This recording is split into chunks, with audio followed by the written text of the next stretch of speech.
Okay, I'm back on my show. I don't have any guests. It's just me. I'm live streaming again. All this is concerning the Michael. If it makes 700, they're really happy. Where you stand right now. It's coming out next weekend. I think Devil Wears Prada is the next big release. I don't think that will really impact anything. Mortal Kombat on the 8th, and then The Mandalorian and Grogu. Good timing for it. Over. I think that this is going to hit 700. Over under. 670. Under. Okay. Maybe the Mandalorian. Maybe So Mortal Mike's Kombat. under. I don't think Mike's crazy though. I think Mike's crazy. I don't think he's crazy. But I'm just going off of just pure. Oh, he is crazy. He's X-Files. He's not a pedophile, but he's X-Files. He's crazy. What's out there? What's people talking about? How do I feel? What's it's in the air? You know what the question? What's it tracking rate? Does anybody know what it's tracking for? I think opening weekend was tracking pretty well. I think. Yeah. So I don't know. I wonder now after the reviews and stuff too. But I wonder. Over under. So that was the Christian Hall of, as a show, a radio show, and a podcast. I said radio show. I don't know why I said that. And he pretty much, talks about movies like everybody else.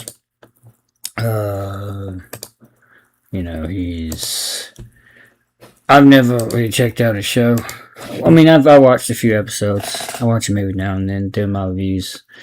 But I think I follow him, if I'm not mistaken. But he's got pretty, I guess, objective. He just reports the facts, kind of like, instead of people just giving their opinion and putting it out there. Everybody wants to give their honest opinion. Be honest about it, Really, they don't. You can, and I'm clicking away, trying to find what I need to find. Never mind all this garbage. I watched that yesterday. Kind of get all the rest of this stuff out of the way here. The Secret of the Moonwalk, which I was kind of wondering. I wondered if I could do it. 1 week ago, the entertainment media complex declared Michael to be a terrible movie and dead on arrival, because surely no one would want to go see a movie that they, the critics, so publicly lambasted, and thus discouraged the populace from going to. In spite of that, though, the audience showed up in such numbers that Michael could very well end up being among the biggest movies of the year. In other words, the trade once again demonstrated that they're out of touch and out of sync with the audience. So now, it's time to save face by reframing their own narrative from just a few days ago and explain to you why Michael was such a massive hit. Oh, it's a scary image. That's a scary against all odds. You notice he's the only one that stands out against everybody else. Everybody else is black, white, and gray and ashy and shit. And he's look, black with a red, a bright red, not even the crimson red, but a white red jacket. And, sleeves rolled up. And he's of course he's a black guy because he's got black skin and black hair. But, he'd obviously be the leader of all the zombies, honestly. If you're going in like an alpha zombie thing, not 28 years later, but anyway, the critics are trying to go back on what they said. They're trying to basically go back, try to reframe what they said, what we meant to say was we didn't think it would go this far, but obviously, yeah, we kind of expected maybe to be a little bit like that. No, what it was is you're dead ass wrong.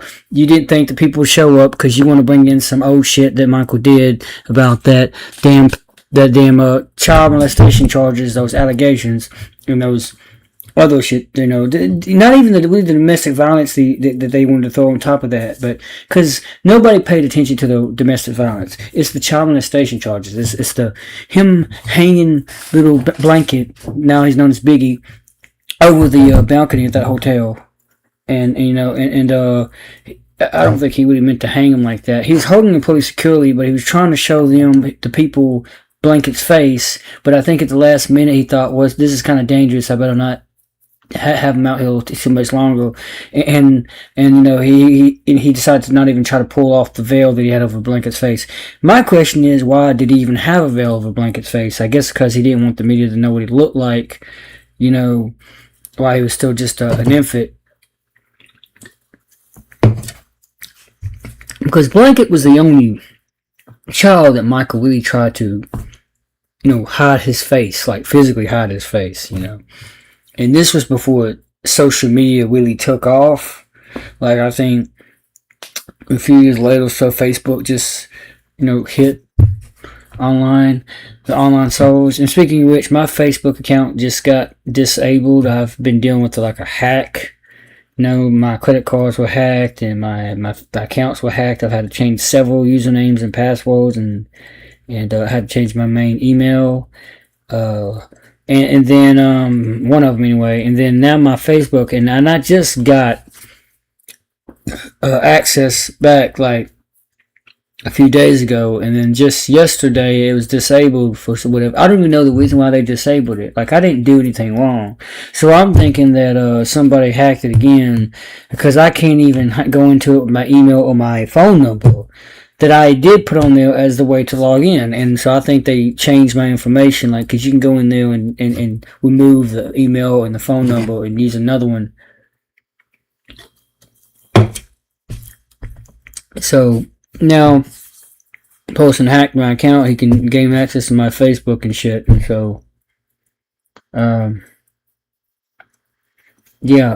so that's a little bit disturbing. And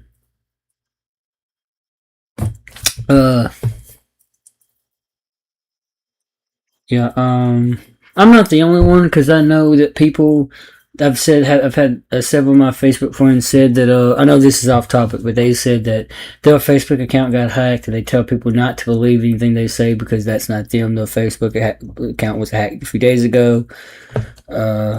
So I'll have to look into that.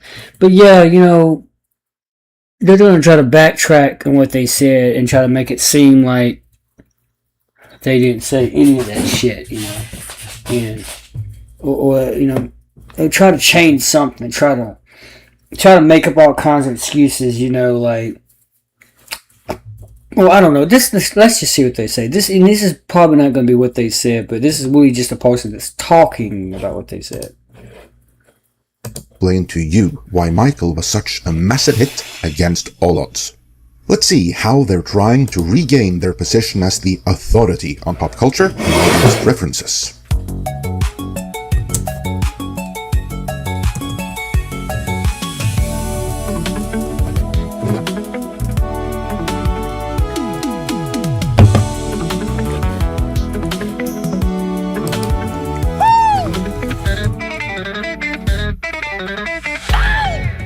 Leading up to the release of the Lionsgate and Universal film Michael last week, the media and critics did everything they could to try to steer you clear of cinemas. Despite not holding such recent biopics as A Complete Unknown, Rocketman, Elvis, or Bohemian Rhapsody to the same standards, critics and the press... And the only ones that really did good out of those were Elvis, the Elton John one, and Bohemian Rhapsody, but the one that did the most successful was the Elvis one. The one with Austin Butler. Because that Complete Unknown,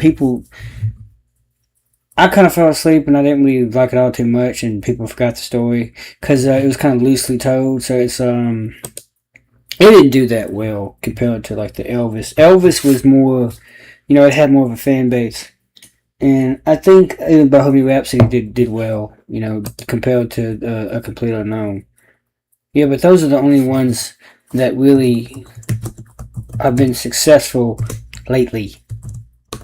So Michael, of course, would be even more successful than Elvis, because Elvis was back in the 1950s all the way to the 70s and even the 80s. Well, I forgot when he died, but I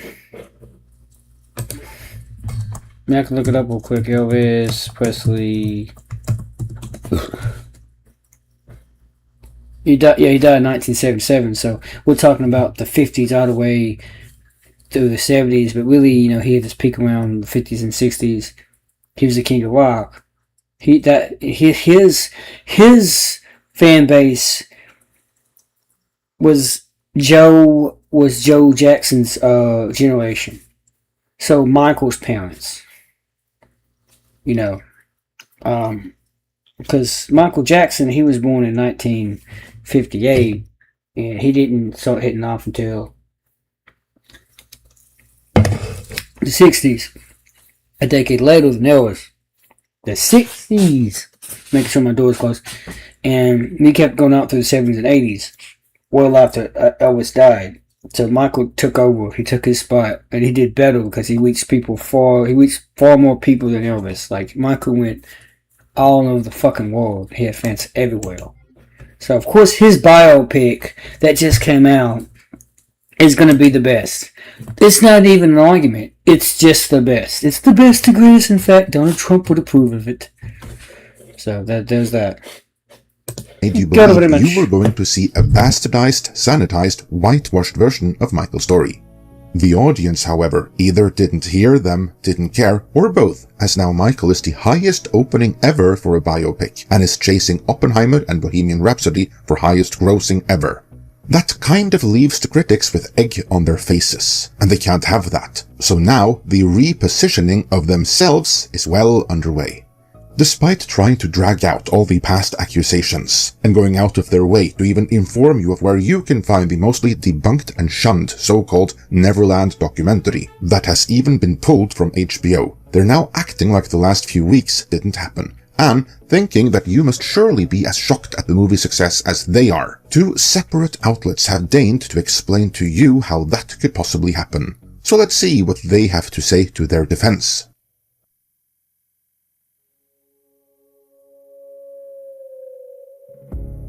To set this up, recall that our own Tom Connors has been well ahead of this nearly a year ago, reporting to us on the morning show that the Michael Jackson biopic was facing an issue brought on by the Jackson estate, since they had neglected to tell the producers of Michael that individuals and events surrounding the allegations and trial could not be used in the film. The media knew this as well, but decided not to mention it in their rush to crucify the movie for not featuring the allegations. But since the audience went and seemingly loved it anyway, both Slash Film and Variety have independently put out pieces breaking down how the movie could be a hit regardless. Seemingly, these pieces are for the audience, but in reality, they are for the industry itself, meant to rationalize how they could have failed to influence the audience as badly as they did.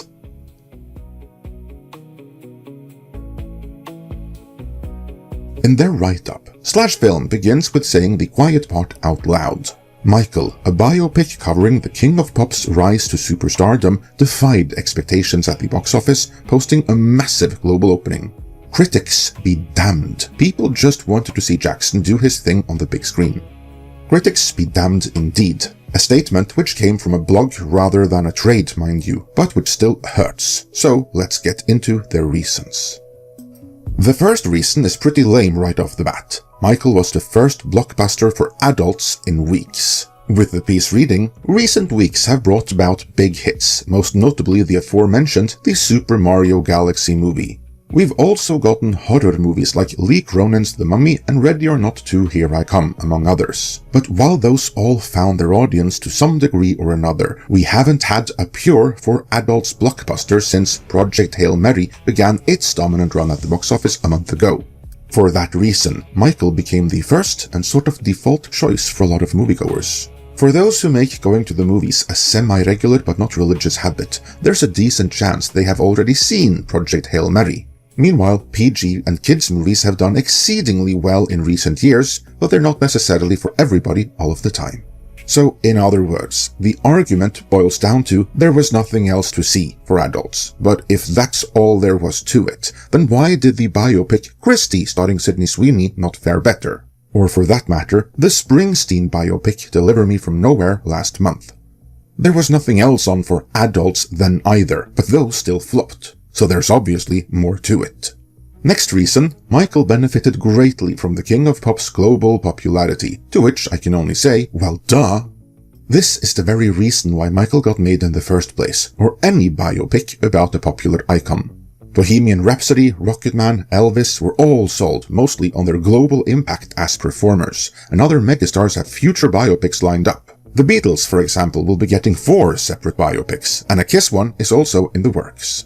Sure, not every biopic is a success story, but usually something about them made them famous, and in this case, Michael Jackson is the biggest selling artist of all time, and arguably the most recognized ever anywhere. So, let's move on to the next, which is Michael was a pure crowd pleaser.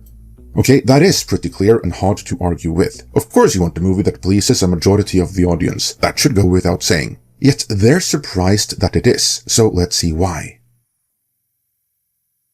The piece continues, I'm not here to wade into the larger, messy conversation that has been going on around this movie. Oh, but you and the rest of the media were oh so happy to do that up until you got egg on your faces this weekend, but let's continue. What I'm here to do is explain why it's so damn successful. What it boils down to is that the director and writer made Michael into an unabashed crowd pleaser, plain and simple. What many critics wanted out of it or believed it should and could have done is irrelevant to the ticket-buying masses. That is an apt but painful admission, as the critics want the audience to fall in line with their verdicts, but that didn't happen here. While that may be painful for the critics to admit, there's no denying it, and indeed, the piece doubles down on this. Five Nights at Freddy's 2 defied expectations at the box office last year after suffering a similar critical lashing. But it resonated with its intended audience. Granted, the situations are radically different, yet the result is the same. If the movie in question pleases the general public, it's got a good shot at becoming a hit, whether or not the critics are on its side, for better or worse. Again, painful admission here, so let's see if the critics take it to heart. Next reason is, few people have ever been more famous than Michael Jackson, which is true. The piece reads something like, The Runaways, despite starring Kristen Stewart as Joan Jett, was only ever going to reach a certain number of people. Likewise, something like Priscilla was only partially connected to Elvis Presley without really being about him and had relatively limited appeal. Here we can add in the Robbie Williams biopic as well, the one where he appeared as a monkey throughout the movie. But moving on. In this case, Lionsgate delivered a movie centered on one of the most broadly popular, mass appeal figures in the history of popular culture. It understandably resonated with a lot of people. And yet, they were rooting for this to fail, and probably thought it was going to, which practically makes them unfit as critics. The next reason is, all of the controversy created a lot of free publicity for Michael. With the piece stating, without getting into the nitty-gritty of it all, Michael Jackson courted a lot of controversy when he was alive. Much of that was covered in the widely acclaimed documentary Leaving Neverland, which delved into the alleged dark side of Jackson's life. Naturally, Michael was going to court controversy given its subject matter. Leaving Neverland is not that widely acclaimed, seeing as it is mostly debunked and publicly shamed, so much so that it was pulled from HBO. Of course, Slash Film didn't mention any of that, and it's interesting to observe how the Rotten Tomatoes score for Leaving Neverland is almost perfectly inverse from that of Michael, with the audience hating that, while the critics loved it.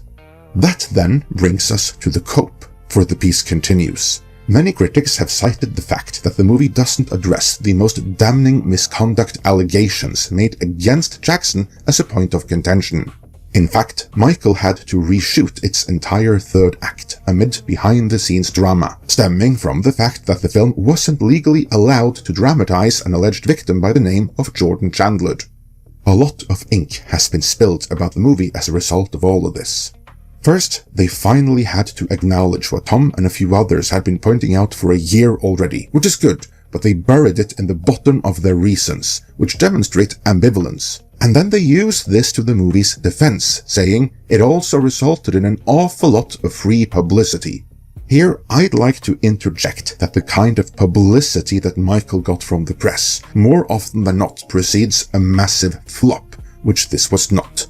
Indeed, the piece continues. While this certainly wasn't the kind of publicity that Lionsgate would have hoped for, it nevertheless got Michael on a lot of people's radar.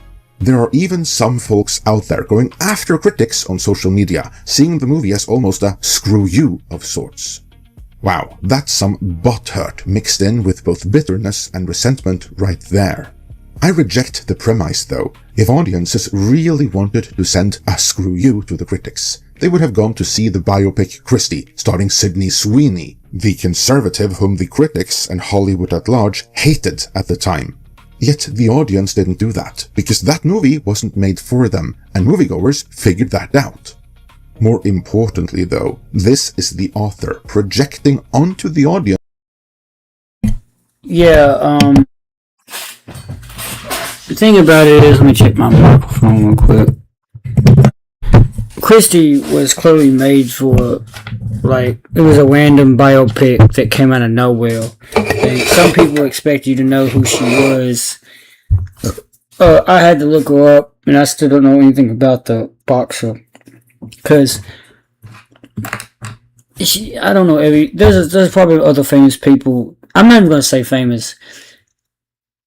Some people, like, they're not really famous. People know them, but they don't. They're only famous in a certain area, a certain niche, if you say.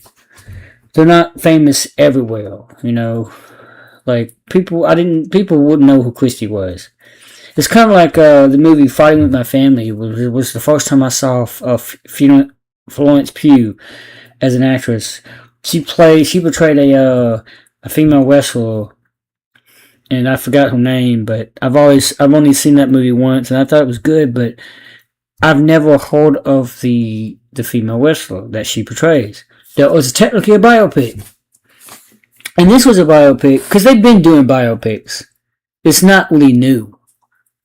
It's just, we have this surgence of biopics that's been coming on over this past year, like 2025, like maybe late 20, kind of really 2024 and 2025, but you can go into like maybe 2020, 2022, 2021 even, and because if I look at Rocket Man, that's the first modern day.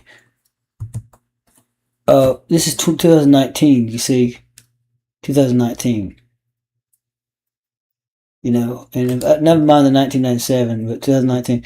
And when I say modern day, I'm talking about, you know, around 2018. Recent modern day biopics. Like, if I just look this up, recent modern day biopics. You get a list here. Of course, you're gonna have Michael at the top, and there's different. There's music biopics. There's look at the IMDb here. The best 2020s. The Iron Claw. Y'all remember that? There's King Richard, which I did see. That was about Serena Williams, but I forgot that one. I do remember Iron Claw because I've seen that like 3 or 4 times. That one was really good. And I didn't know anything about the boys, the Von Erich brothers. I knew nothing about them because I don't know anybody in wrestling besides The Rock. You know, Dwayne Johnson and Undertaker and Triple H, all that shit. Some of those people, Brock Lesnar maybe. A complete unknown. I know who it's about, but it's an easy forgettable movie. Elvis was more memorable. I saw that 3 times because I really did like Austin Butler's portrayal of Elvis Presley.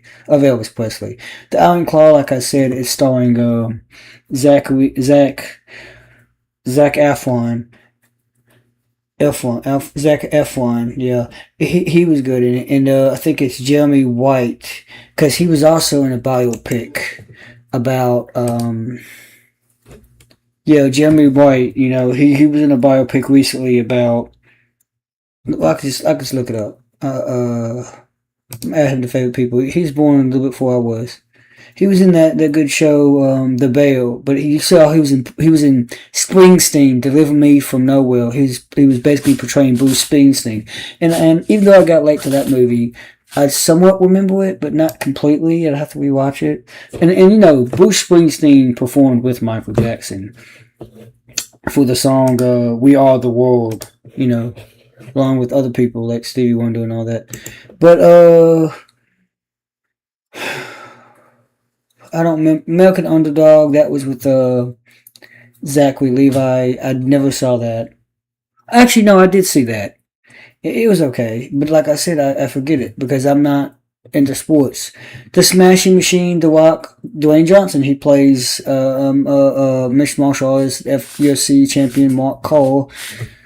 That one did not do well in theaters and box office. Father Stu with Mark Wahlberg, that was kind of funny. Ale about Nike, that one was more memorable because it had Ben Affleck and Chris Tucker in it. Point. That's the first time I've seen Chris Tucker in any film. Maestro, I remember that. Actually, I don't remember that. I remember seeing it, but I forget it. It's with Bradley Cooper. Portrays Leonard Bernstein, who's he's a conductor composer. Never seen Respect, but I do know that's probably what that's about. That's what Jennifer Hudson as Aretha Franklin. And never saw Tick Tick Boom. Like I said, Springsteen, Living from Nowhere. I wanted to see Wield, the Al Yankovic story, starring Daniel Radcliffe as Weird Al. And Bob Marley, yeah, I remember that One Love. Like I said, I would forget that one. I don't think I only see it once. You kind of forget these biopics, unless it's about Michael, because if it's about Michael or about Elvis, you make an effort to remember him. Tetris, didn't really see that. Wolfman, I did see it. That's, I mean, if it says based on a true story or loosely based on a true story, then it's a biopic. Christie, like I said, forgettable. Castro, didn't see it. Napoleon, yes, some people hated that. House of Gucci, But then again, but we're not talking about House of Gucci or Napoleon. We'll talk about Lee. We're talking about musical, people in music, like Elvis, Complete Unknown, Springsteen. That's the stuff we're talking about. And I'm sorry I was stuck on this page. I've been obsessing over Paris Jackson. Not that I have a crush on her, but it's just, I refuse to believe that she is black. I know she claims that, but she does not. She looks too white to be black, and I'm just thinking, no, she can't be black. Look at her hair. Her hair alone is too damn straight. And I doubt if she was even his biological child. Of course, she still his child, but not biological. Anyway, that there was an explicit "screw you" from the audience to the critics, which should let you know what a personal slight some appear to take the audience embracing the movie as. Continuing the reasoning, though, many of the film's negative reviews have been amplified because of this, and had the unintended effect of generating curiosity rather than warding moviegoers off of watching the film at all. Controversy is rarely good for a movie, but in this case, it seemed to create a situation where it all worked in the film's favor. Would Lionsgate and Antoine Fuqua have preferred to not have to reshoot the original third act of the movie?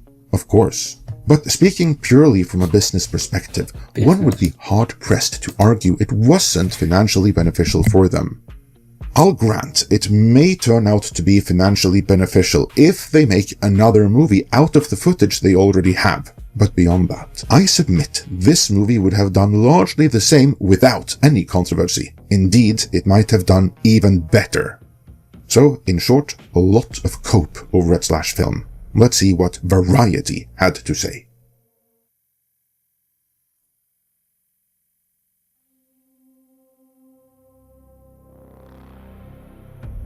In their article titled, "Michael Electrifies the Box Office, 5 Reasons Bad Reviews Couldn't Derail the Michael Jackson Biopic," Variety retreads what is by now familiar ground, saying first up, "Can't stop a crowd pleaser."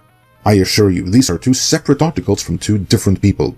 This version reads, "Critics have complained that Michael paints a sanitized portrait of Jackson since the film ends before he was accused of anything." Ticket buyers didn't share that criticism, and initially, Michael had dramatized a 1993 lawsuit against Jackson, but those sequences had to be removed after producers discovered a clause in the settlement with the young accuser that barred the depiction or mention of him in film or television. Toning down the screenplay was a major headache that added tens of millions to the budget. but in the end, the version that appeared on screen was accessible to music fans of all ages and demographics. Again, here comes the admission that was nowhere to be found last week, when they seemingly wanted the movie to fail, with Variety themselves publishing a double-digit number of what amounted to hit pieces while the movie was still in development. Next point is cue up the greatest hits, which amounts to that audiences are drawn to big screen recreations of their favorite hit songs. Not much more to say about that, though there is for the point after that. Jackson's fans have long ago separated the art from the artist. The piece opens with, it's an age-old debate. Can you separate the art from the artist? Note the implication in that. The audience have done that separation, but the critics have not. The discrepancy in the critics and audience ratings for Leaving Neverland should be enough to demonstrate that, which again is yet another to add to the already giant pile of examples where critics are out of touch and out of sync.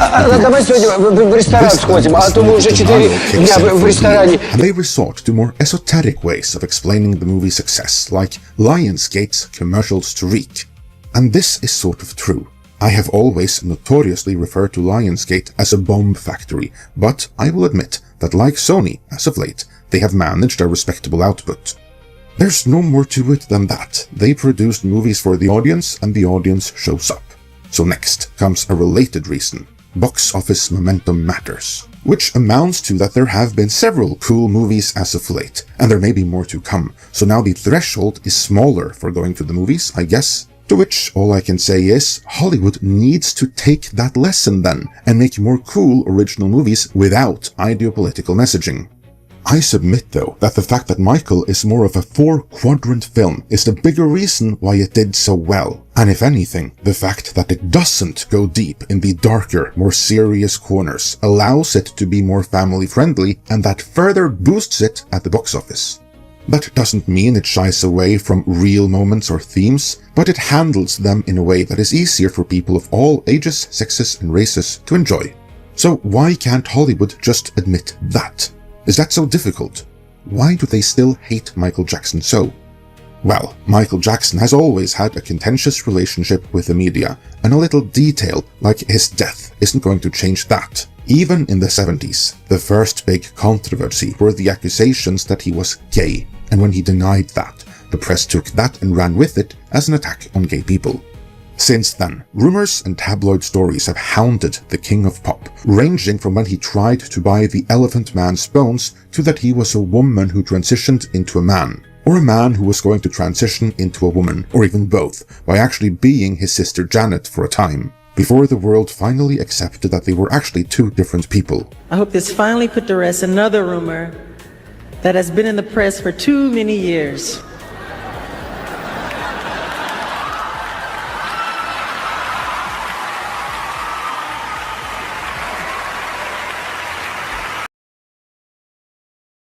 Notice how his baby sister is still black. Only Michael ever really tried. Only Michael ever tried to really look white.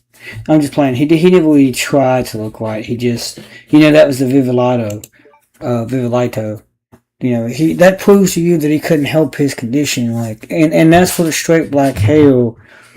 I think a portion of that is the wig he had to have after the incident at the during the Pepsi commercial when he was filming, when his father Joseph made him do that tour, that Victory Tour, I think it was called. It's in the movie, and so he had to have scalp surgery and then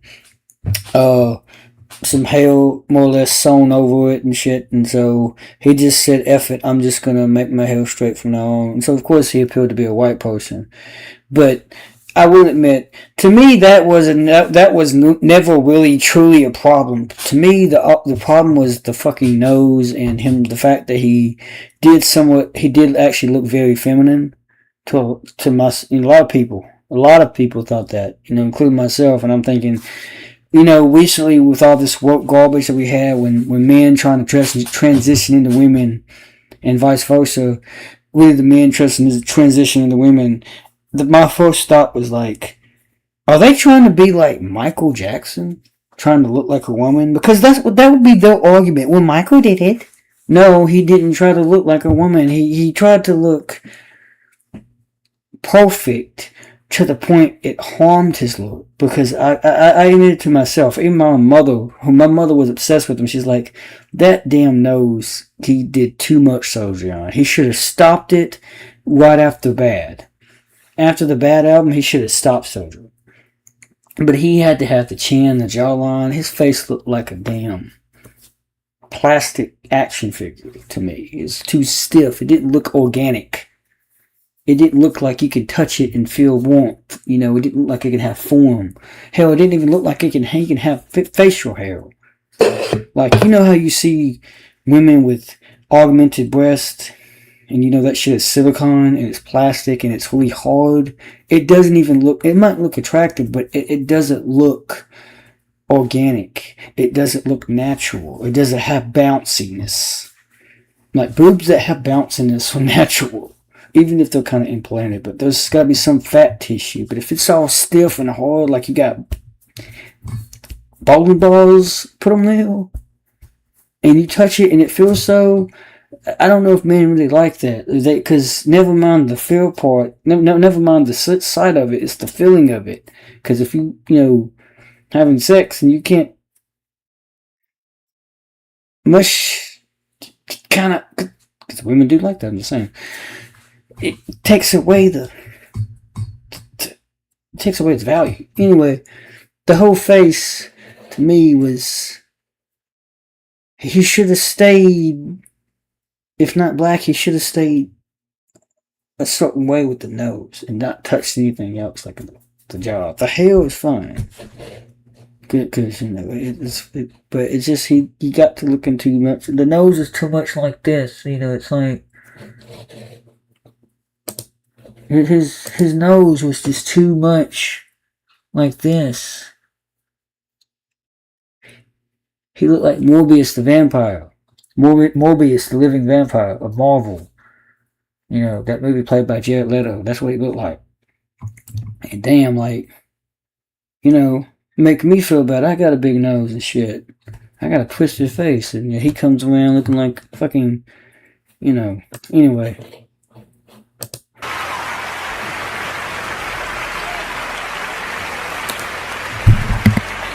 Me and Janet really are two different people.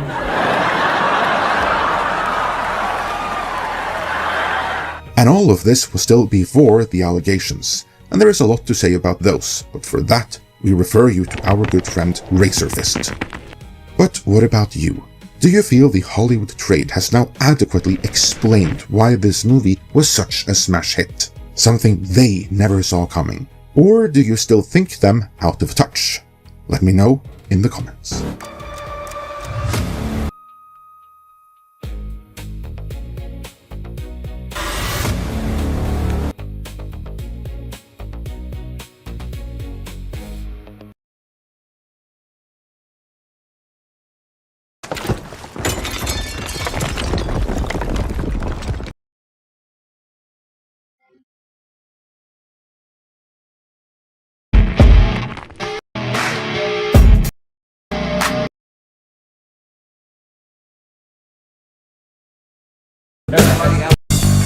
Hello. Can't believe what I'm sure of all it's called.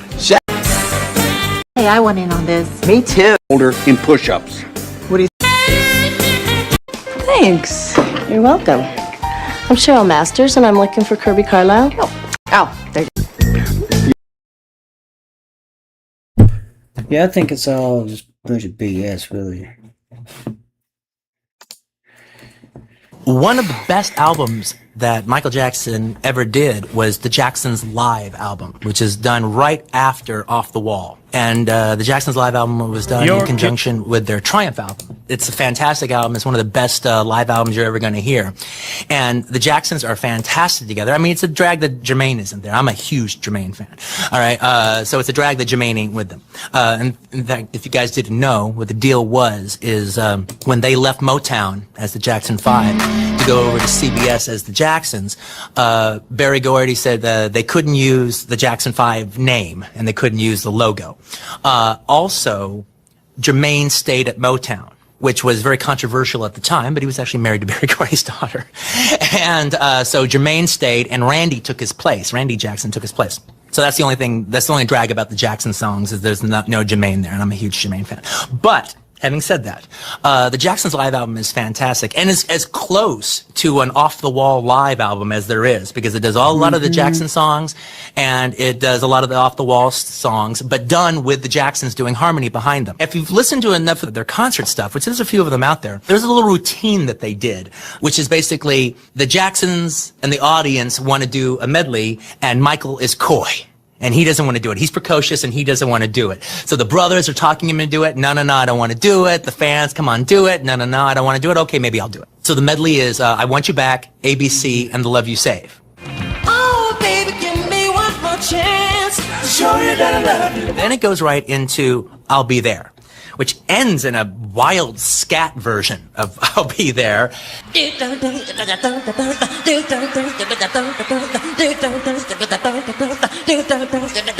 Which, without breaking stride at all, goes right into rock. If you're cherry picking, you have to get Michael's version on that of Ben. Absolutely fantastic. Wonderful. And again, you're hearing Michael sing it with his off-the-wall voice. You got a friend in me. My last cherry pick. Well, I can't do the last. Okay, the last two have got to be She's Out of My Life. She's out of my life. And Off the Wall. Life is so bad at all. Get it off the wall. Life is so bad. Came the Destiny album, and that into where he was going and what he was going. Absolutely fantastic is the Jackson 5 doing live, going back to Indiana. And not only are they doing going back to Indiana live, they're doing it live in Indiana, which is really exciting. And it's also very, very funny because you hear the entire rap that you heard on the live album of them. Hey, Michael, let's do. This ain't got nothing to do with fucking Jackson movie, man. Like, damn, that has nothing to do with it. Let's see what Eric Weber thinks.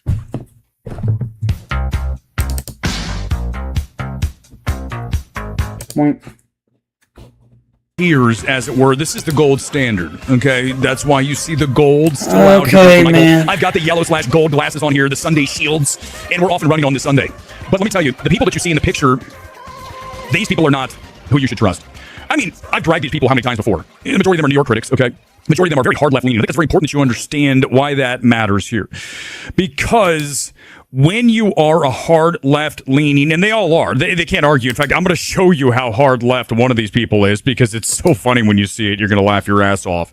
But when you are that, you are very big at virtue signaling, right? You are all about hive mind. I must appeal to my base of fellow whatever it is that the hard left is pushing. And when you look at Michael Jackson, the obvious answer to that for someone who's on the hard left is let's talk about the allegations. Superman. Let's make this the entire film that. More from you. Whereas the average person, the Michael Jackson fan out there, is like, listen, you're wrong, it's Superman. Okay if it's there. If it's not, we're not going to lose it and trash the film wholesale because it doesn't include what you think needs to be there. Now, whether it should be or shouldn't be, and apparently there was a lawsuit and there's certain rules about making this film, you can't have this stuff. Okay, but here's the thing.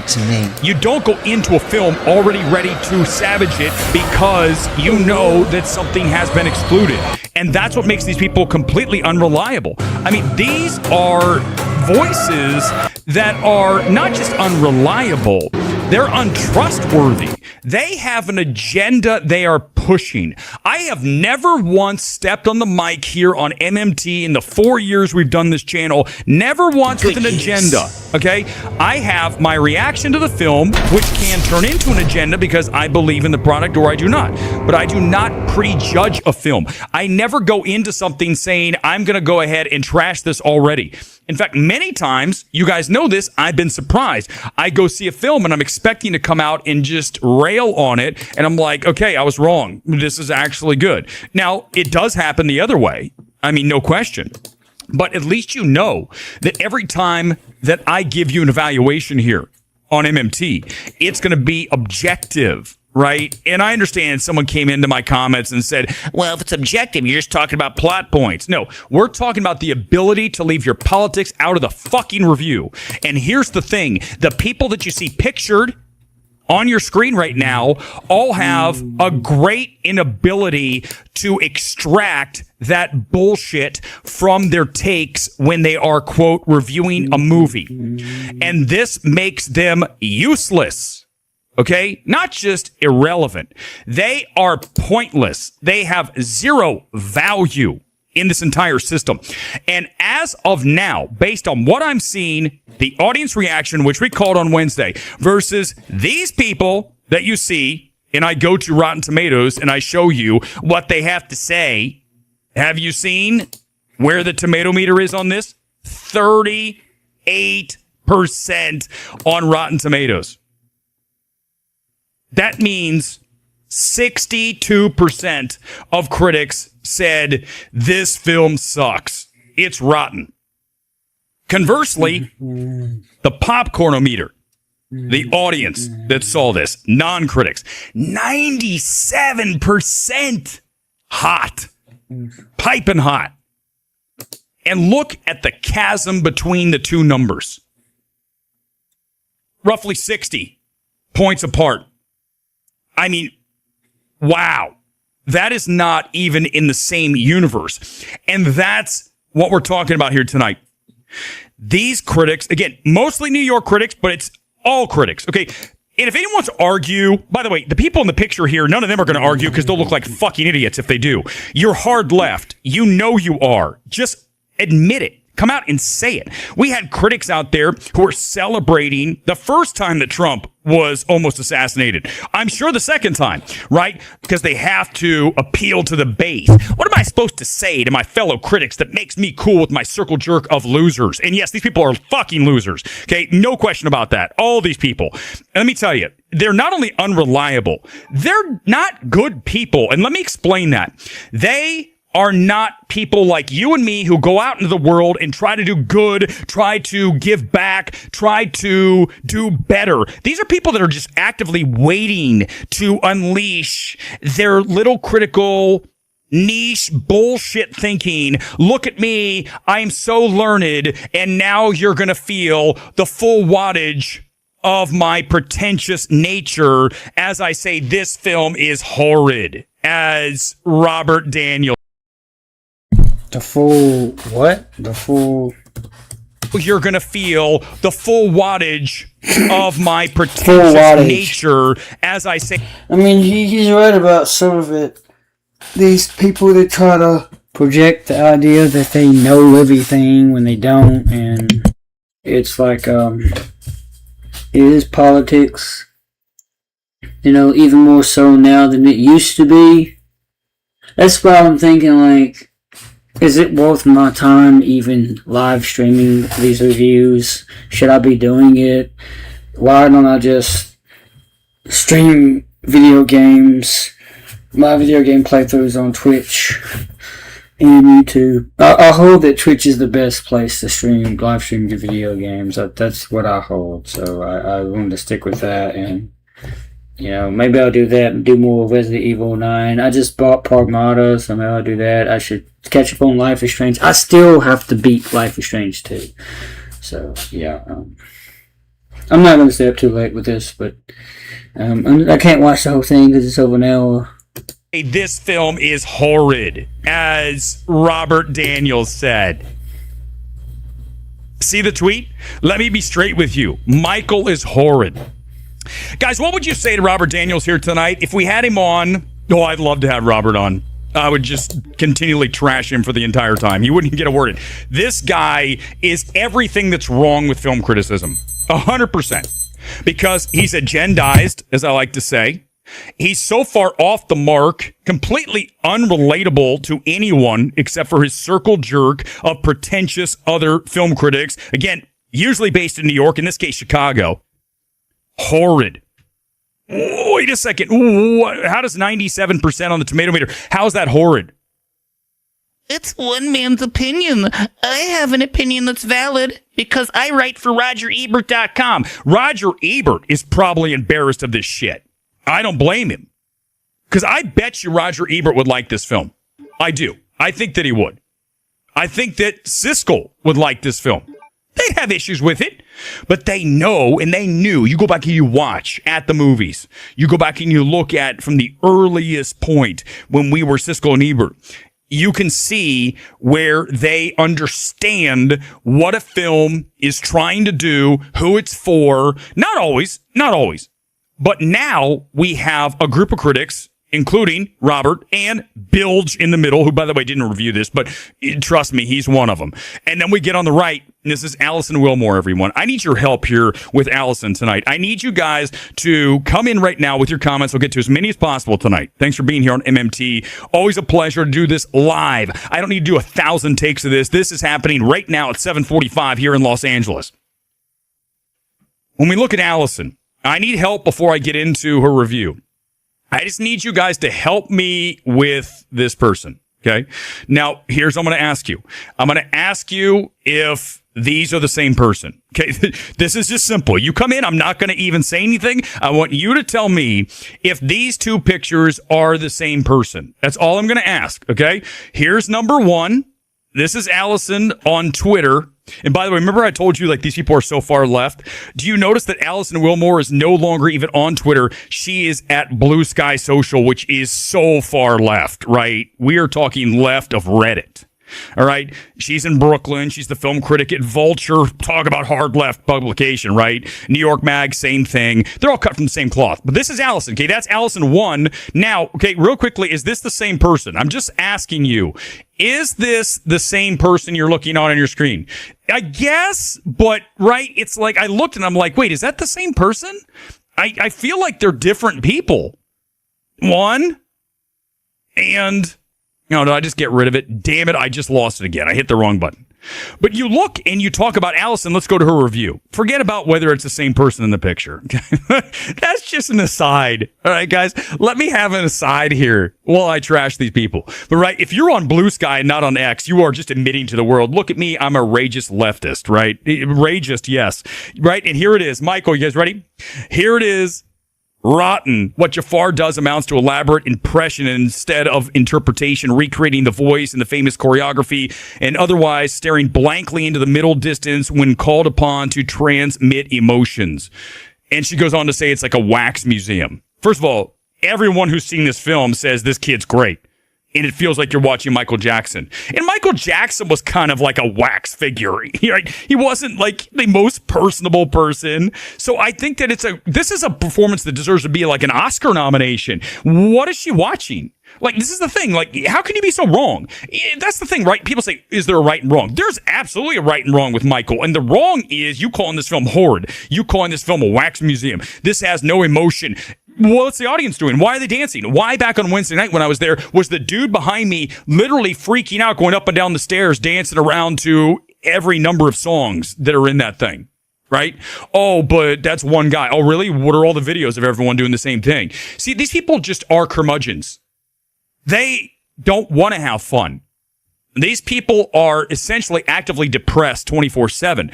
Imagine being actively depressed 24/7 and then being a critic. You're not going to be the right person to even try to attempt to review because you're coming from a spot where you don't even necessarily like yourself. So how the hell are you going to like a movie? I can tell you this. I've been actively depressed. I was at a point in my life a number of years ago, we've talked about this, where I was like, let's just end this shit. But guess what? When you bounce back and you create, this is what it is. Let's go. No fear. We're never going to hold back ever again. That changes you. And that's where we are now.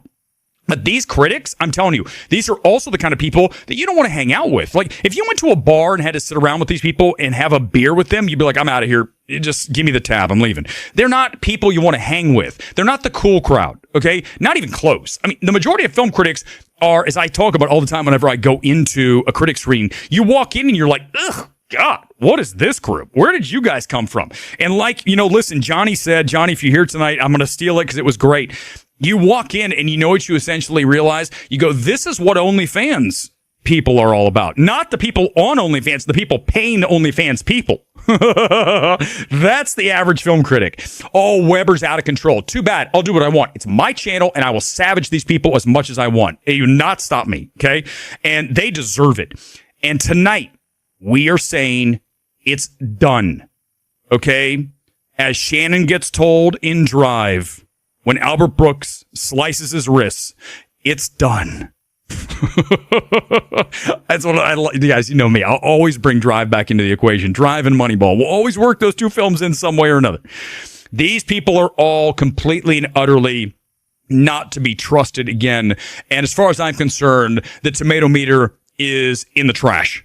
We're done. We are over with any of this going forward, because these people have no right to even still be in the space. That's how bad they are. Oh, but everyone has a voice, Weber. Everyone's allowed to have an opinion. Oh, God. Yes, exactly. It's a fun one tonight. I don't know who's dating who in this picture. I have no idea who's. But here's the thing, right? Is that these people deserve everything they're getting here tonight. And then, by the way, someone will cut this and say, oh, Weber's the bad guy. Oh, no. These agenda-driven people are the bad people. These are the people that you should not trust. I don't have an agenda. That's what makes me the gold fucking standard. I do not carry an agenda into any film. When I saw Melania, I hammered that film as a music video, a fluff piece. Holy shit, not a single negative thing about Melania. But guess what?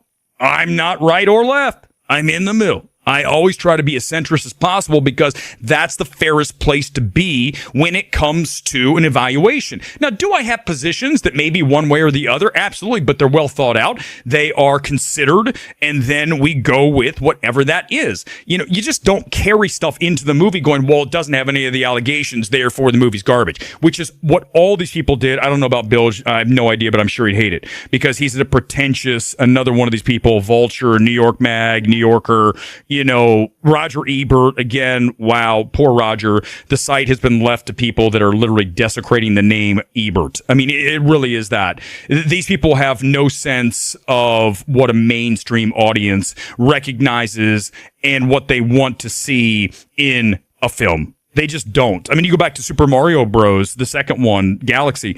I came out and I said, listen, I don't think it's great, but I understand that it gets the job done. The kids love it. And that's a film for kids, okay?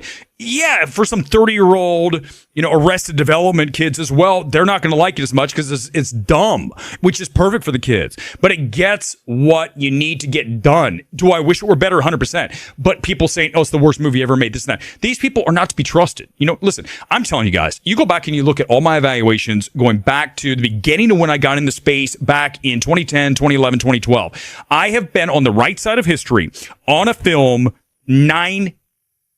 over 900%. When you talk about a batting average of over 900, easily. Okay. I would push it closer to like 995. I don't miss. Okay. I have not been wrong. It's rare if it happens. And if you bring up Ant-Man 3, you're getting bounced.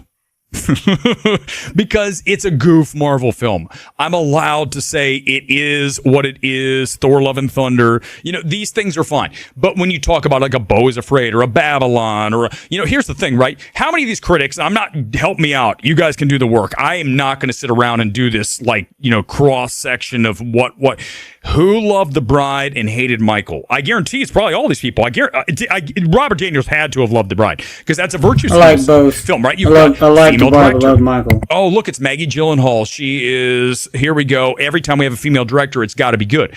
Rarely do you see these critics, because they're left, going to say a film directed by a woman is not good. Whereas that doesn't even play into evaluation. How does the sex of a director play into the addition or subtraction of points in a point system for a review/evaluation? It doesn't. I'll give you a hint. It plays 0% in.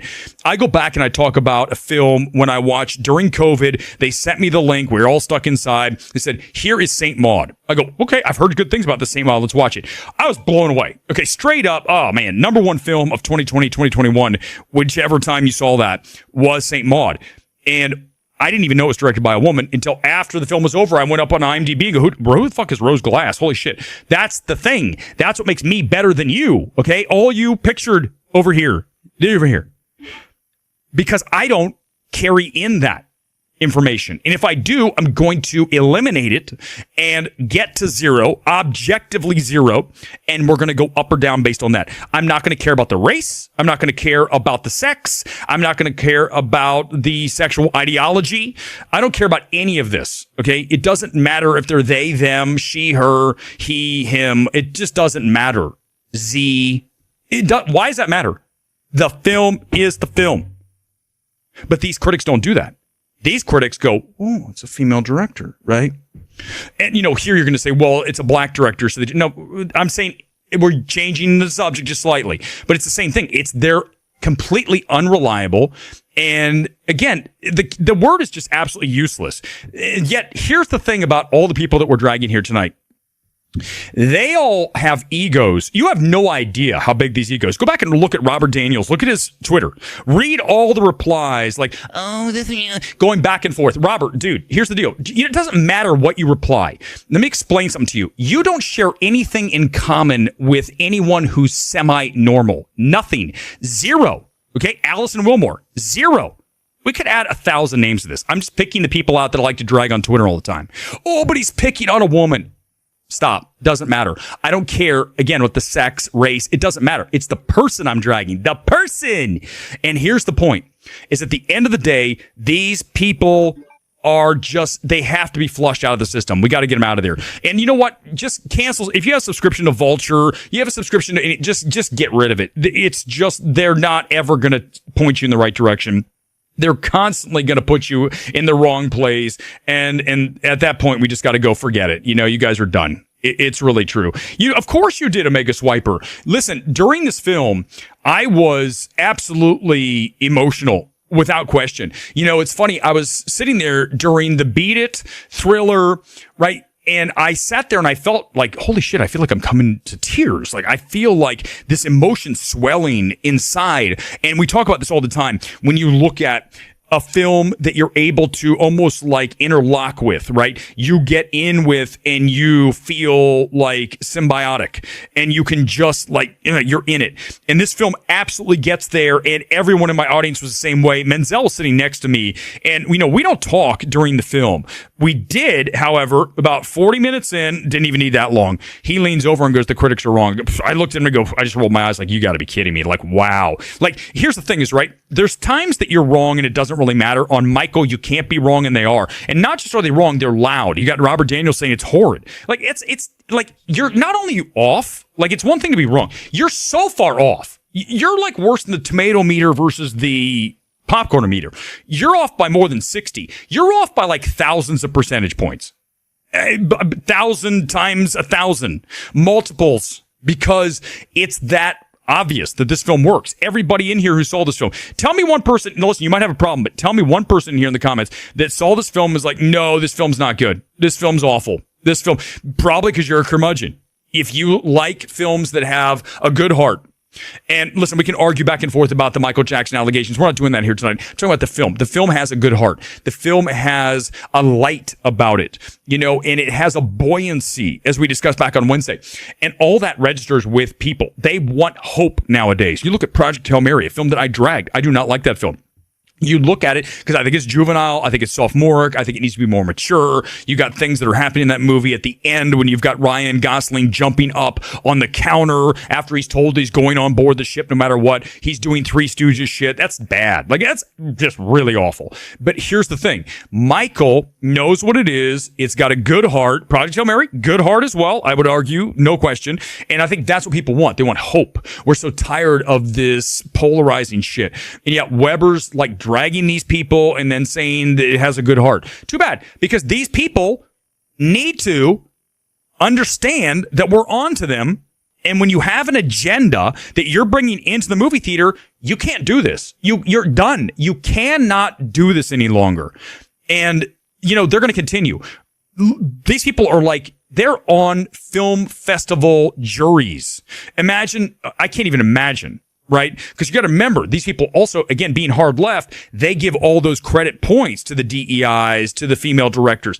that doesn't enter into an evaluation. But imagine being on a film jury and you've got one of these people that we're talking about here tonight, any number of them, because they're all left wing, and they're going to decide whether a film is good or bad because, oh, this is by a white guy or this is by a female. What? No, it's always the movie. In fact, if I'm in a jury and someone brings up, well, the fact it's directed by a woman means, I'd be like, that's it, we're done.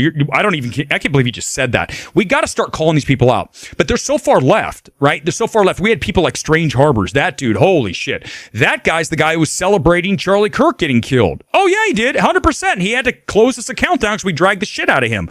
Because that guy, and he's a father, a really good person. That's what I'm talking about. These people are not good people. At the end of the day, listen, you can say what you ever want about me. Weber's this, he's outspoken, this and that. I'm a good person. I don't do bad things. These people are actively celebrating evil acts. Oh, but yet it's in the name of good because Charlie Kirk. No. At this point, you've lost the plot. You're done. These people are warped. They are warped. They're just like the majority of journalists, right? The problem with anyone in a position of power is you cannot be corrupt. You cannot have an agenda. And I have neither of those things, man. I tell you all the time, no studio's ever said what I need to say about a film. In fact, if anything, you guys ask around, everybody's aware of who I am, not because like, oh, wow, it's Weber. It's because I am fearless. I'll drag a film harder than anybody will. Okay. I've done it repeatedly. Beau's Afraid. Look at Everything Ever All at Once. One of the first people to say that film's not good. Go back and you look at any number of films that I was out in front of. Babylon. You go look at Poor Things, right? Talk about a problematic film. You talk about a woman who has her brain transplanted with a baby's brain and then goes and experiences sex. Okay, that's not troubling. But let's talk about Michael Jackson. But let's go praise Poor Things, which is literally, here's the woman, baby brain, she's having sex. Essentially, the baby brain is having sex. Thank you. Oh, but that's okay. Right, Robert? That's okay, Allison. Right, Bilge? This is a masterpiece. You have double standards and you're completely untrustworthy and useless. You are literally not even worth. I'm done. We're not talking about it anymore. I will drag you forever. It'll continue forever here because at the end of the day, nobody will do what I do. They are even the anti-wokers are like, I'm not going to bother. I'll bother with these people as much as I want because they deserve it. And that's the end of the rant. 30 minutes in, I'm done with these people. Let's get to as many comments as possible here on this Sunday night. You've got to do me a favor. Listen, I ask one thing out of you. One thing. Okay, guys? I need you to start jumping up in these people's comments and telling them that they are pointless. Stop talking. You're useless. And I mean that. They are not. They offer nothing. Nothing. You got to do that. We've got to start pushing back against people because they are. Read the reviews too. I defy you. Go read one of these reviews and you ask, does anyone talk like that in real life? Because they're trying to impress their other circle jerk of film critic, left wing, weirdo, Island of Misfit Toys, throw them out, go back to the island. You're barricaded there. You're never coming off. We're done with you guys. We're 100% done. Political violence isn't acceptable, but what we saw last night was 100% staged. I mean, maybe. I haven't really even looked into it, Sadvik. I just, at this point, I swear to you, I want to know as little as possible because I don't want to get involved in that. You know, I talk about like broadening the scope of MMT. Let's talk about this or that. I don't even want to get into that shit because honestly, it just is there's enough people doing that and I'm just not going to delve into that. I can tell you what I think and I wouldn't argue that I have some feelings along that same exact thing. No, but hey, guess what, Tochi? Robert would tell you he's brilliant. He's the chin-stroking master of the universe. You know, but the thing is like Weber says these things, but at the end of the day, guys, I'm super relatable. Anybody knows that. In fact, I think I read a tweet recently that said something like, the people that come across as aggressive are the nicest people in real life. That's me. And then these people, the other people that come off as these virtue signaling people, they're miserable. They're nasty people. I mean, trust me, if you got on the table and you're sitting with Allison, Robert, and Bilge, you'd be like, give me the bill. I got to get out of here. I can't do this. I cannot listen to these people, right? So self-important, okay? So wearing their politics on their sleeve. You know, it just gets old. I don't want to, and I don't even mind if we don't agree on politics, but just like it's your whole personality, right? For these people, like Allison. Look, Allison's on Blue Sky. Blue Sky's 100% about, well, Elon's the worst, and I'm not going to sit here anymore. I'm going to go to my thing. But you're a critic. You can't be like that. As a critic, you need to keep that to yourself. You need to keep your politics out of it. That doesn't part It doesn't play any part in the review. Don't tell me it happened in the past. Everyone didn't. No, it doesn't matter. I'm talking about now. You have to. I can't come on here and you have to know who I voted for and which party I'm for. You shouldn't know that. You guys know I had strong stances on a lot of stuff. But at the end of the day, when the movie starts, I've got to quash that as much as possible. These people they heighten it. They're waiting. When they're watching Melania, they're just waiting for the second to say this is awful. I knew watching it. What is this? A music video? Holy shit. I can't even believe what I'm watching. You got Billie Jean in that song too, in that movie too. But that's a film. You've seen it's a total music video. 100%. The critics don't make sense to me. Most of their complaints are not judging the film at all. Well, Red Spice they have, because that's how they have an agenda. If you have an agenda, then you're just going to drive everything through that lens, right? The lens of this film doesn't have the allegations, therefore all of it's garbage. First of all, you never throw the baby out with the bathwater. I don't care what film it is. I've always given it a chance. You go back to Babylon, right? Film that I absolutely dragged. The very first person I came out and said, this film's awful. It's easily Damien's worst film. First person, the first reaction, and that's why Paramount's done with me along with A24, all of them. I don't care. I don't need that. Here's the beauty of what I do. I don't need that shit. I do it myself, and therefore I have no strings attached to the studios. Zero. I don't need any of their help. And when you're at that position, that makes you extremely dangerous because you are not beholden to anything from them. You are able to say what you need to say, and that means good and bad. And you look at A24, a studio that I have dragged each way, okay? I've either said is one of the worst films ever or really great. I mean, we really like the drama enough. I think it's a very, polarizing film, but controversial, all that stuff, but also conversation starting. And that's important. You talk about, the ability to always surprise people. I tell you guys the story all the time. I had a director come into my DMs and say, I watch your streams, and one thing that I can tell you for certain is I never know what you're going to say. What does that tell you? If you don't know what I'm going to say, that means I'm objective. Because if I'm objective, then you don't know which way it's going to go. Because I'm going to say, maybe the left side's right, maybe the right side. You don't know. And that's the thing. When you come on to a review, you go, oh, he's going to hate this. And he goes, oh my God, it's great. Like Michael, a lot of you thought I was going to come on and destroy that film. Wait a second. He actually really liked this film. Go back, we have 93% on that. A-. I mean, for the moments, I would even go higher than that. Overall as the film, there are issues. I would cede to you, no question.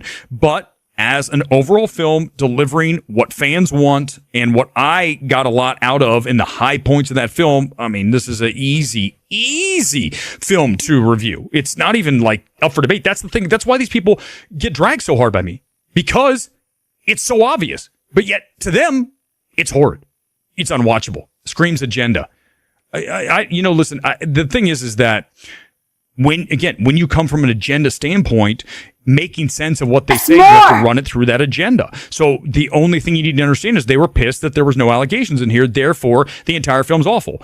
When you're just throwing out all the sequences, the Beat It, the Thriller, the Human Nature, Bad, all that stuff, right? Gonna be starting something. All this stuff, right? I would even argue from the beginning of that film, it's locked in. You get the Lionsgate logo, you get the Universal, and you've got the wanna be starting something, the Q going.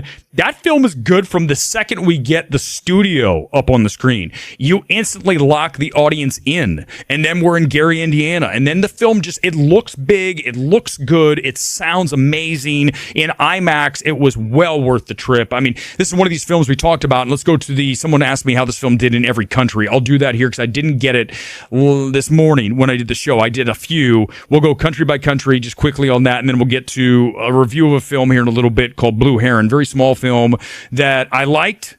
There's some issues, but I do like it. It's a film that I'm sure most of these chin-stroking critics like. But guess what? I can like it too. But you're going to listen to me more than them because you know that I don't have a dog in the fight. I'm not going to come in here with an agenda. I'm going to tell you the film works or it doesn't. Here's what the pluses and minuses are. You figure it out. Okay? Now, there's some films I definitely think there's no gray area. We've talked about that a billion times here. There's certain films that I would say no way in hell is there a gray area on Babylon. There are two very good scenes in Babylon, and then the rest of it's all a bunch of dog shit. I mean, elephant shit, I should say, from the very beginning. You talk about the scene on the stage, first time we're doing sound, and we talk about Brad Pitt being told he's done. You've got two really great scenes inside of a 3-hour disaster. That in-theater montage, I can't even believe. Was Damien smoking crack? What was going on during that? Did you guys see that? Wow. That's some shit right there. Here's country by country, by the way. We're talking about $120 million on the international cash. Again, this is probably going to go up tomorrow when we get the actual money it made today versus the estimate. UK and Ireland, number one at $15.6 million. France, number two at 10.2. Mexico, 3, 9.7. Brazil, 8.2. Italy, 8. Germany, 7.1. Spain, 6.7. Australia, 6.6. And China in at 4.8. And then we go further beyond. But those are the major top 10 markets outside the United States at 97 million, 120 on the global. It's a film that is going to do a very big multiple. We talked about this morning. What's that mean? That means we take our number of 217 and we multiply it by a number. A good multiple is 3. I think this film can get to a 4 or more multiple. You're going to get multiple viewings, okay, out of people. You already have that happening right now. You've got word of mouth through the roof. A lot of people have not seen it. At 97 million, that's not a $200 million opening. That means there's a lot of audience still available. Also, the audience that saw it, that 97 million, a lot of old people haven't been in the movies in a while. So the regular movie-going audience wasn't all in on this. It was like kind of a subset, a strange mix of people that hadn't been in the movies in a long time. I think you've got certainly an urban audience that was there. The black audience was very big for this film, as you expect. We called that back on Wednesday. I mean, obviously, but you saw it at AMC Burbank. I brought that to your attention. When I saw the film, I looked around and I said, I don't usually see this demographic breakdown at AMC Burbank that I'm seeing here tonight. That's a strong indicator. We're going to get that kind of turnout when we look at this across the 3-day weekend when we get there, and here we are. And yes, in fact, black audience is number one demo when you look at this film and you break it down. Also, you're talking about Atlanta was a huge market, the number one market for this film, over LA, over New York. And that speaks to the urban audience. So all of this really confluence of all these things came together, and bang, here we are at 217. I think a 4 multiple put us at 800 million. We are definitely going to get a sequel, no question about it. And I hope the critics are ready to pounce on it again so everyone can laugh in their face for the second time. I mean, here's the thing. Every time that these critics are this far off, they fall further and further in any kind of relevance. I mean, to the point where a new movie about Michael Jackson is giving audiences a front row seat to the king of pop.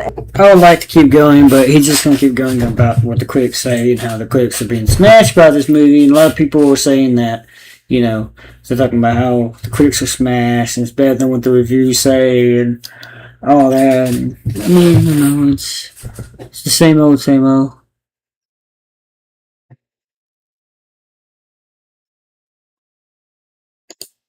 Like, I don't know how much of this I can legally show. As never seen before. The biopic Michael chronicles MJ's rise to global fame, starting from the discovery of the Jackson 5 to... And joining us now is one of the film's executive producers, the eldest son of Michael Jackson, Prince Michael Jackson. Prince, so great to have you on the show. Thank you. Thank you so much for having me. Happy to be here. So your dad, having been such a public figure, an icon really, a lot is out there about him already. What can people expect to learn about the king of pop in this film that they don't already know? I think one of the most magical things about this film is for those of us that were lucky enough to grow up with the Jackson 5 and the Jacksons, hopefully it will reinstigate that feeling of nostalgia and fun and family. And for those of us like myself and younger that never got to experience that, I hope that it contextualizes the growth and the rise to stardom and the hard work and effort that my father put into it, my father and my family, and overall just be a really fun, entertaining time for children of all ages, from 9 to 90, you know? And I imagine that the making of this film was very personal and tough at times. It was also Jafar's first acting gig. And what was the process like in telling your dad's story? I mean, first and foremost, authenticity is the biggest challenge in any story, and especially my father having such an incredible life that spans 5 decades of him being at the top of his career. We wanted to approach it from a way that audiences, again, of all ages, could understand who he was as a person. We all know the story of the king of pop, but I think this was our goal, was to tell the story of Michael, how he started from the small home they grew up in Gary, Indiana, to arrive at the biggest stages and the biggest platforms all around the world. And the research that we started off when I met Graham King in 2019 and or beginning of members or people who worked with him and knew him. And I had heard a lot of these stories growing up. But when you approach these conversations with a perspective from a research point, I feel like it pushed them into a conversation where I learned so much about my dad that I maybe had heard before, but I didn't truly appreciate until I got to see it in person. Would you be able to share one of those things that maybe you were learning for the first time about your father? Well, I had always heard from my dad and from the family how much work it took to get to where they are and where they were. And for me, hearing those stories, seeing them and seeing it emulated in my cousin Jafar and him taking all of that work and dedication and time really put it into perspective. You know, this was not easy to achieve, and to the levels that they achieved and how much work and dedication went in there, all while being a family man, being a man of the people and giving back. I don't know how he did it, and I don't know how Jafar's done it, but I'm just blown away. I'm inspired, and I'm very proud. Of course, this is a family affair. Tell You know, it's expected to give back whenever you have a lot of money. You know, a lot of people, a lot of billionaires, even just millionaires, even those who just have like a few 100K in their bank account, maybe even a few K, just like around 3,000 or 5,000, even 2,000. They feel, obviously they keep making money. They feel the need, the desire to give back. I myself, if I've got more than enough money, I kind of want to help somebody out by giving them maybe like a $5, at least a $3 tip whenever I go to a restaurant. Sometimes a $5 tip. Usually it's like a $3 to $5 tip, but sometimes I go up to 6 or even 10. I usually don't go to 20. I usually limit it at no more than 10. I limit it at 10. But barely do I even go there. But my point is I like to be able to tip multiple people, because I might go to like 2 or 3 restaurants in one day. If I have enough, I might go eat, fried rice at one Chinese restaurant. Then I might go eat ramen noodle later on, a few hours later. Then I might go eat like a salmon teriyaki. In each place I like to go to, I like to leave at least $3, and sometimes, it just changes to 4, 5, maybe $6, all the way to 10, depends. And so that little bit that I like to do, I don't really like to hand out money like cash unless it's like a waiter, because I feel like a lot of times the waiters and the hosts, they don't make enough, they don't get paid enough compared to the cooks and the dishwashers and everybody who works in the kitchen. So I like to help them out, but that's if I'm making enough, because you can only give based on what you make. I don't know what Michael did. Like, obviously he probably didn't eat a lot, because they made a joke in the movie of how he didn't eat. He couldn't just go to restaurants like the rest of us. Certain wealthy and rich people, like all these producers and CEOs, they can afford, not only can they afford money-wise to go there, to go to restaurants, like fancy restaurants, they can afford to, because nobody knows who they are. Nobody knows who these CEOs are. Even if they've seen them on the news, even if they've given speeches or conference or whatever on the news, people are not going to remember their face like you would remember a superstar like Michael. Michael couldn't go to, and of course he wouldn't go to something like McDonald's or Wendy's, but unless he's doing a commercial, but he couldn't even go to the most fanciest, wealthiest places. Of course, obviously he could afford it 100 times over, but he couldn't do it just because of the risk of fans bombing him, like going, trying to get an autograph. Because you saw how fans was basically, they were staying outside his home. Like, they were there all day. Were they like picnicking or camping somewhere? Did they pitch their tent somewhere in the woods and stayed a few nights outside his house? It's got to be illegal now, but of course it's not like that anymore. But back in those days, in the 70s and 80s, that's how they did it. And it's just, he couldn't go to a restaurant and eat, because even the damn waiters would try to get like a photograph, autograph. The cooks would do it. Everybody, dishwashers, everybody. He couldn't do it. So just imagine Michael growing up, not even being able to go outside and play, or even go to restaurants and eat. He couldn't go to McDonald's and grow up with that, or Burger King, or playing on the slide. The man didn't have a childhood. So, I'm grateful for being able to tip. It's not being able to afford it financially so much as it is time-wise. Tell us how it was watching your cousin Jafar transform into this role of your dad. One of the greatest experiences of my life, growing up with Jafar as we did at Havenhurst, as siblings, as cousins, making home movies, to now here we are making a major motion picture about my father, his uncle, someone we both love very much. I had gotten the benefit of seeing Jafar's kind of transformation over phone, like pictures that I had seen on a phone or a computer, but the first time that I saw him in person in his hair and makeup was really an emotional shock, because I had not seen my father in a long time, and to see him, Jafar just embodied him and brought him back in that moment. And it was difficult to maintain and keep composure, because I really just wanted to give him a hug in that moment, but I had to tell him, like, Jafar, I'm proud of you, you're going to do great, but I need to take a little step outside and get some air. Understood. And of course, the Jackson family is a big family, lots of cousins. What's their reaction been about the movie? I think it's been overwhelmingly positive. During the production of the film, a lot of our cousins and family members came to watch the performances, or they came to watch Jafar perform. And from the beginning, I think as family, we're very supportive, and we were every bit confident that Jafar would perform. But I'm happy to say I think that Jafar greatly exceeded our expectations. I only speaking for myself, I'm blown away with what he has done here. With all the amazing accomplishments that your father had in his life, he was also surrounded by controversy. What do you hope that people around the world and his fans take away from this movie?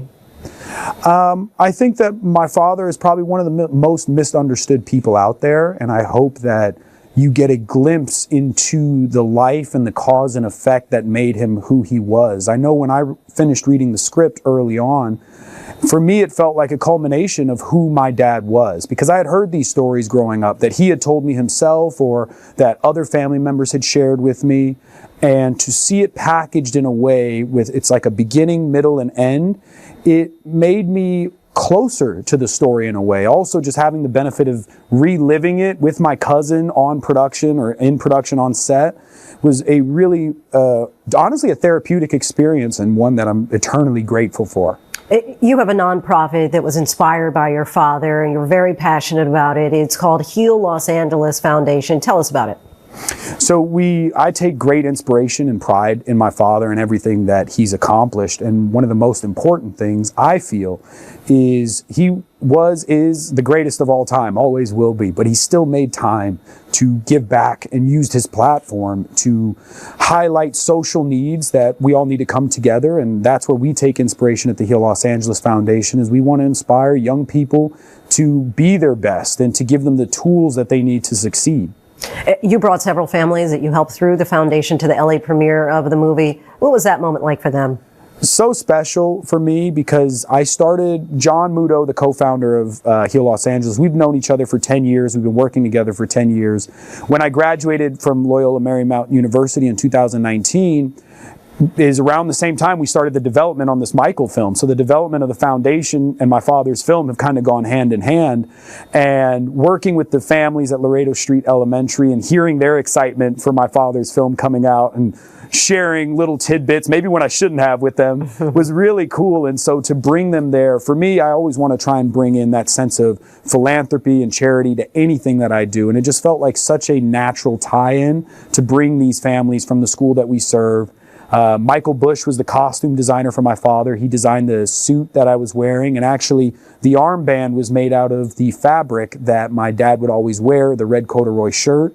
And that was my childhood. Like, if I hugged my father, that was what he was wearing. And to have a piece of that and share it with the kids and the families meant so much to me. Signature Michael Jackson. Prince Michael Jackson, we thank you so much for joining us. Michael will be in theaters starting tomorrow.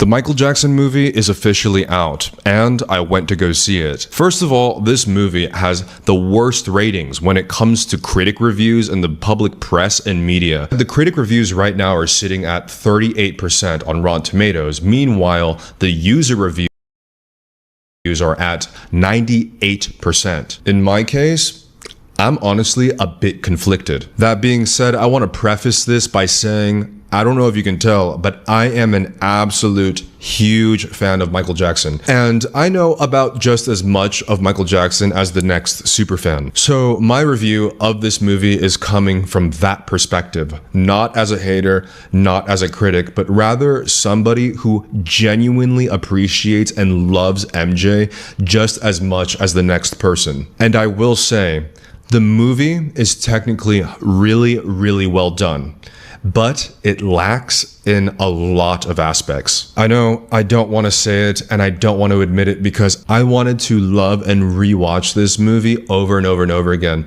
However, it falls short in a lot of ways. But first, let's go into what's good about it. If I were to summarize the entire movie, it's basically a highlight reel and a showcase of Michael Jackson's life. To put simply, the key moments and the legendary moments that Michael Jackson had, whether it came to his live performances or music videos or album releases, this movie basically compacts almost everything that is memorable about Michael and puts it into one concise film. That being said, Jafar Jackson did an absolute immaculate job portraying Michael Jackson, because acting as Michael Jackson is probably one of the most difficult things to ever do. Even impersonators have a hard time. When it comes to Michael Jackson's literal physical appearance, because he's basically evolved so dramatically throughout the years, to even his tone of voice, to his mannerisms, and even his dance moves and the subtleties that come with Michael Jackson, they're basically impossible to replicate, because not only does it take months and months, if not years of rehearsal and practice just trying to emulate his mannerisms and dance moves and even singing, his physical appearance and tone of voice are so iconic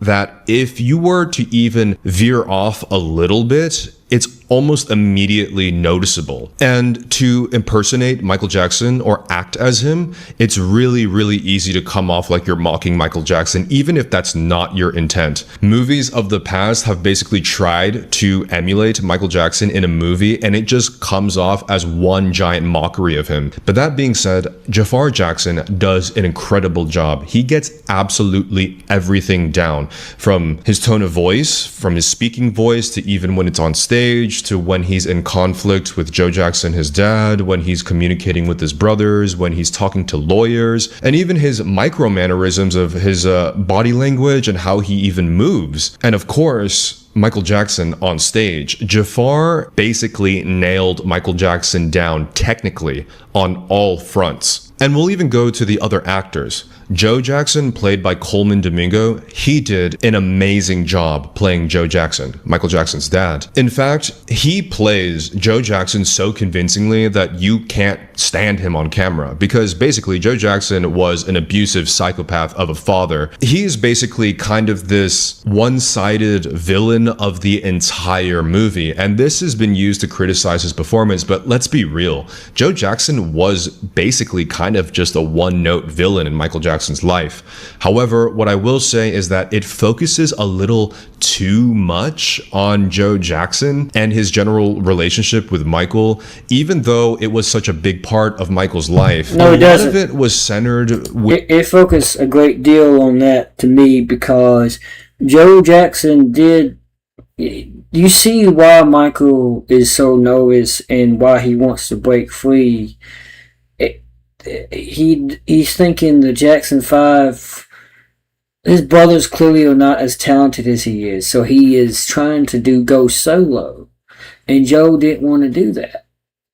But Joe did respectfully allow Michael to do whatever he wanted. He saw Michael was growing up, so he's like, you know what, he can do whatever he wants after 5 p.m. I own his ass 9 to 5. After that, he can release whatever solo career he wants. He said that.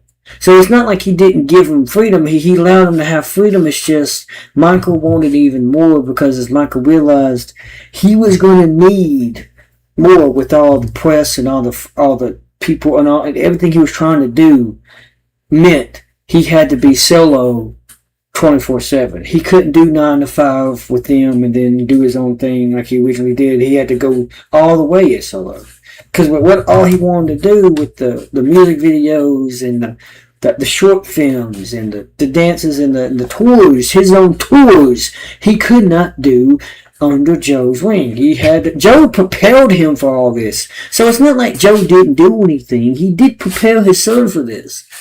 You know, he got him into the industry and got him into the attitude of like, you know, preparing songs, preparing notes, writing things down, researching if he had to, learning the dance moves, choreography, practicing. Michael didn't stop practicing. He kept practicing as he, you know, so his father did put him in that mindset of continue to practice until it's perfect. Because Michael wanted to be perfect. That's where he gets that from. He gets it from his dad because his dad kept pressuring him. His dad would beat him if he didn't do it right.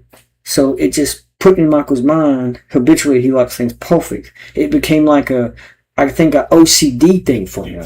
And sometimes that happens in your childhood when you're traumatized by beatings, and then you get to thinking, well, you kind of slap yourself in the face if you don't get the right letter right, you know, correct. You know, you can start self-criticizing. And Michael, he wanted to do that, you know, but and so, because he was the only one of his brothers that was like that. Of course, they all probably tried to perfect it, but Michael was really obsessed with being perfect because he was the star of the Jackson 5. He was the star, period. And so he had a lot of pressure, even from himself. But just how he was able to handle it, you know, he had like a child imagination, and he was like, you know, as long as he didn't have Joe beating him, he wouldn't beat himself. He would just mentally tell himself, and he had friends that could help him. Because Michael was the type of person you just kept beating. You know, he didn't fight back. He just wanted his own freedom, and Joe just couldn't make any money without him. He was nothing without his son, and Joe just went about the wrong way out of fear, and he wanted to dominate, and so you see that, and I think they did it right by making Joe a great part of his life, because this is like honestly. This is the very beginning of Michael's career. This is the first few decades.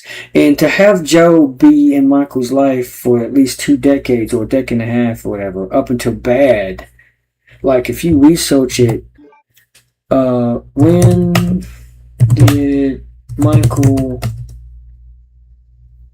come out with Bad? Like, if you look at that, 1987.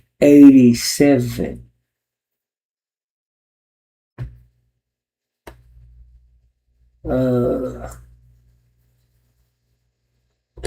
you look at his first solo career.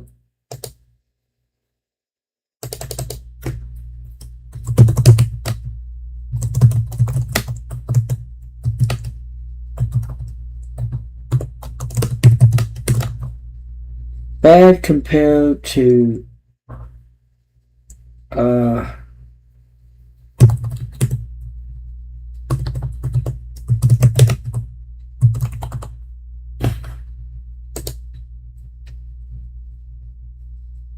so 1987, often viewed as a more artistic, self-assured follow-up to Thriller.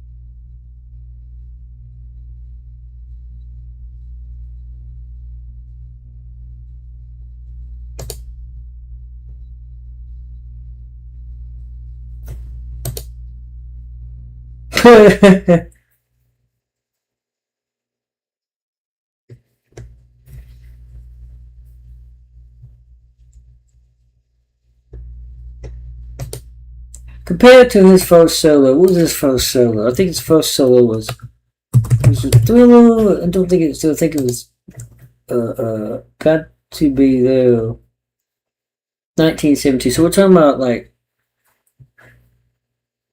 15 years, decade and a half. What was Michael's first solo? Got to Be There. Oh, I forgot Wacky Wobbin'.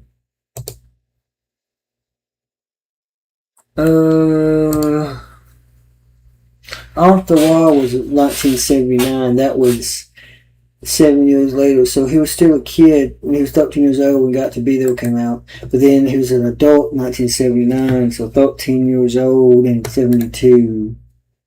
And then you get 7 years later.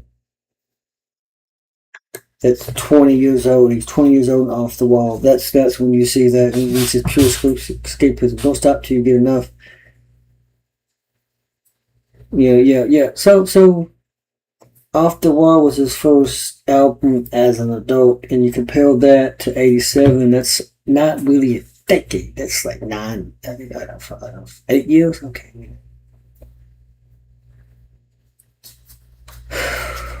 That's 8 years. So 8 years later, he came out with the Bad, and that's the first this separation of his father. So almost a decade, 8 years, his father continued to bother him with touring.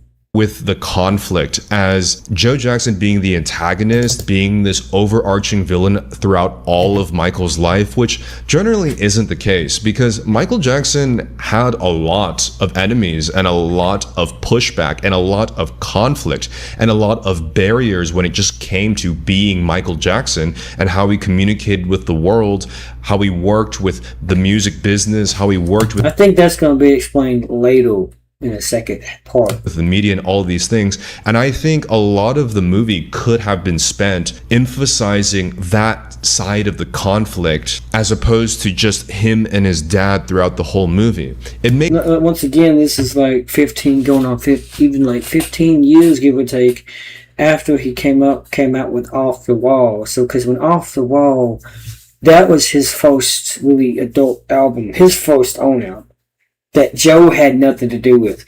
Michael's first solo album, even though it was Got to Be There, Joe would have had something to do with that, considering that Michael was 13, aka a minor at the time.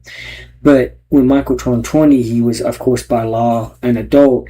Therefore, Off the Wall was his first non-Joseph influenced album. That was Michael's own album, completely his first solo. And that's when Joe said, I own his ass 9 to 5. After that, Michael can do what he wants. He can release whatever album he wants. And that's why Michael was signing autographs or whatever for Off the Wall. After his 9 to 5 schedule, he was busy doing that. So you can see how much of a workaholic Michael was. But he needed his sleep. So eventually he was like, okay, if I'm ever going to go this big and keep doing it with more records compared to Off the Wall, I'm going to need to separate myself from my father. And that's why he came up with then Quincy, because he wanted to do another tour, and then his bodyguard, I forgot his name, not Quincy, but the bodyguard that, I could have sworn that, I had it on the IMDb. You know his name, let's look it up.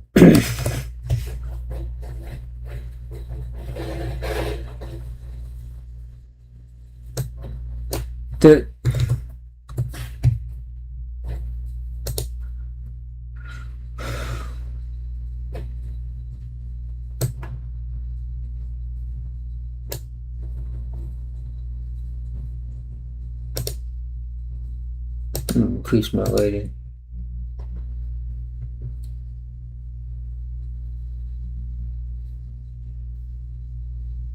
This guy played by Colleen Dill Jones, Bill Bray. He convinced Michael to get his own team, get a good lawyer, and at that point Michael did, and the lawyer was portrayed by I guess I gotta go into more of the cast, but the lawyer, Michael said, I want you to fire my dad, and the lawyer was like, your dad, you want me to fire your dad, and how would you like me to do that? And he said, quickly. And he's just taking Bill Bray's advice at this point, firing his own dad, because he realizes he needs another manager. He cannot have his dad as his manager if he wants to make more records to succeed Off the Wall. And I can't find. I know it when I find the actor's photo.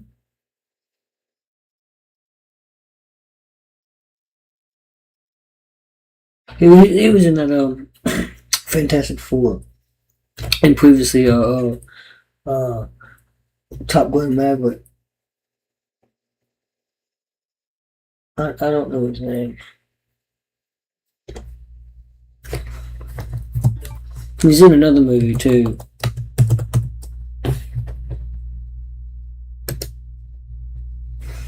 But this guy, the actor, Miles Teller. Oh, there he is. Miles Teller plays John Branca. So John Branca, he was a lawyer that Michael trusted in order to remove his dad from the picture, and so he could go more solo. And Miles Teller, he's a good actor. He's he started off in the Divergent series, I think. For me, anyway, he started off in the Divergent series, and we see him. I haven't seen him in Whiplash, but I saw him in I saw him in Eternity with with Elizabeth Olsen. I saw him in Eternity. And I didn't know he was in Spiderhead with Chris Hemsworth, I think.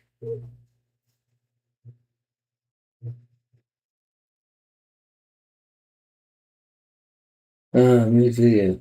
Maybe that was a music video.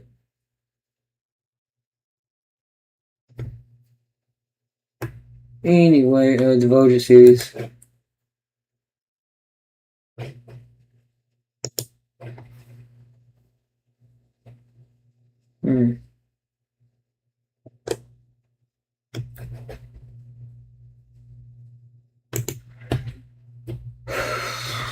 Anyway, so yeah, that's Michael. Is that family now? 46 minutes. I gotta check that out. Makes more sense towards the beginning of his life as little Michael and his dad beating him, basically. But other than that, the focus is a little too much on that, in my opinion. So now let's go into the actual plot of the entire film. Basically, like I said before, the movie works really well as a highlight reel and a showcase of Michael Jackson's life. You're not going to learn anything new when it comes to Michael Jackson if you already know of him. You don't have to even be a super fan. Generally, everybody who has knowledge of Michael, this movie won't teach you anything new or different. Me being a huge Michael Jackson fan, I was expecting a lot more when it came to information and I guess more behind the scenes of him. The movie really is quite surface level overall. It doesn't expand any deeper into his personality, anything behind the scenes, what it was like to actually work on an album or rehearsal for live performances or even music videos. It doesn't even really go into how he came up with concepts for the most legendary albums the earth has ever produced. And that goes into the pacing of the movie. The movie feels really, really rushed. The movie is paced in like 1 to 3 minute segments throughout the entire film for about 2.5 hours. It kind of feels like you're watching like a TikTok short form video that basically summarizes a key part of his life in about 1 to 3 minutes, and then it'll just move on. So for example, it's like him in the Jackson 5 1 year, and then it skips like 7 years into his solo act, right? And I understand that you can't exactly divulge every single detail of Michael Jackson's crazy expansive life in about 2.5 hours, but it moves just too quickly because there were a lot of moments that you could have spent just at least even 3 to 5 more minutes on. For example, like how did Michael Jackson develop and create Thriller, one of the best-selling albums of all time in music history? Apparently, he basically just had post-it notes on the wall that he watched one Halloween horror film, and then he invented Thriller. Because it literally just cuts from him watching the TV of some scary movie that he was watching, and then it skips into knowing the entire choreography, and then it goes into the actual recreation of the Thriller music video, which is actually done really, really, really well. It's almost identical to Michael Jackson's actual Thriller music video, and that's what the movie does really well. It's a technical masterpiece. Technical in the manner that the acting as Michael Jackson is pretty spot on. The costume design is really good. The high production sets when he's doing the Billie Jean performance at Motown is awesome. The cinematography throughout the entire movie is done great. The house design, the lighting, everything. It's all technically gorgeous and it's technically perfect.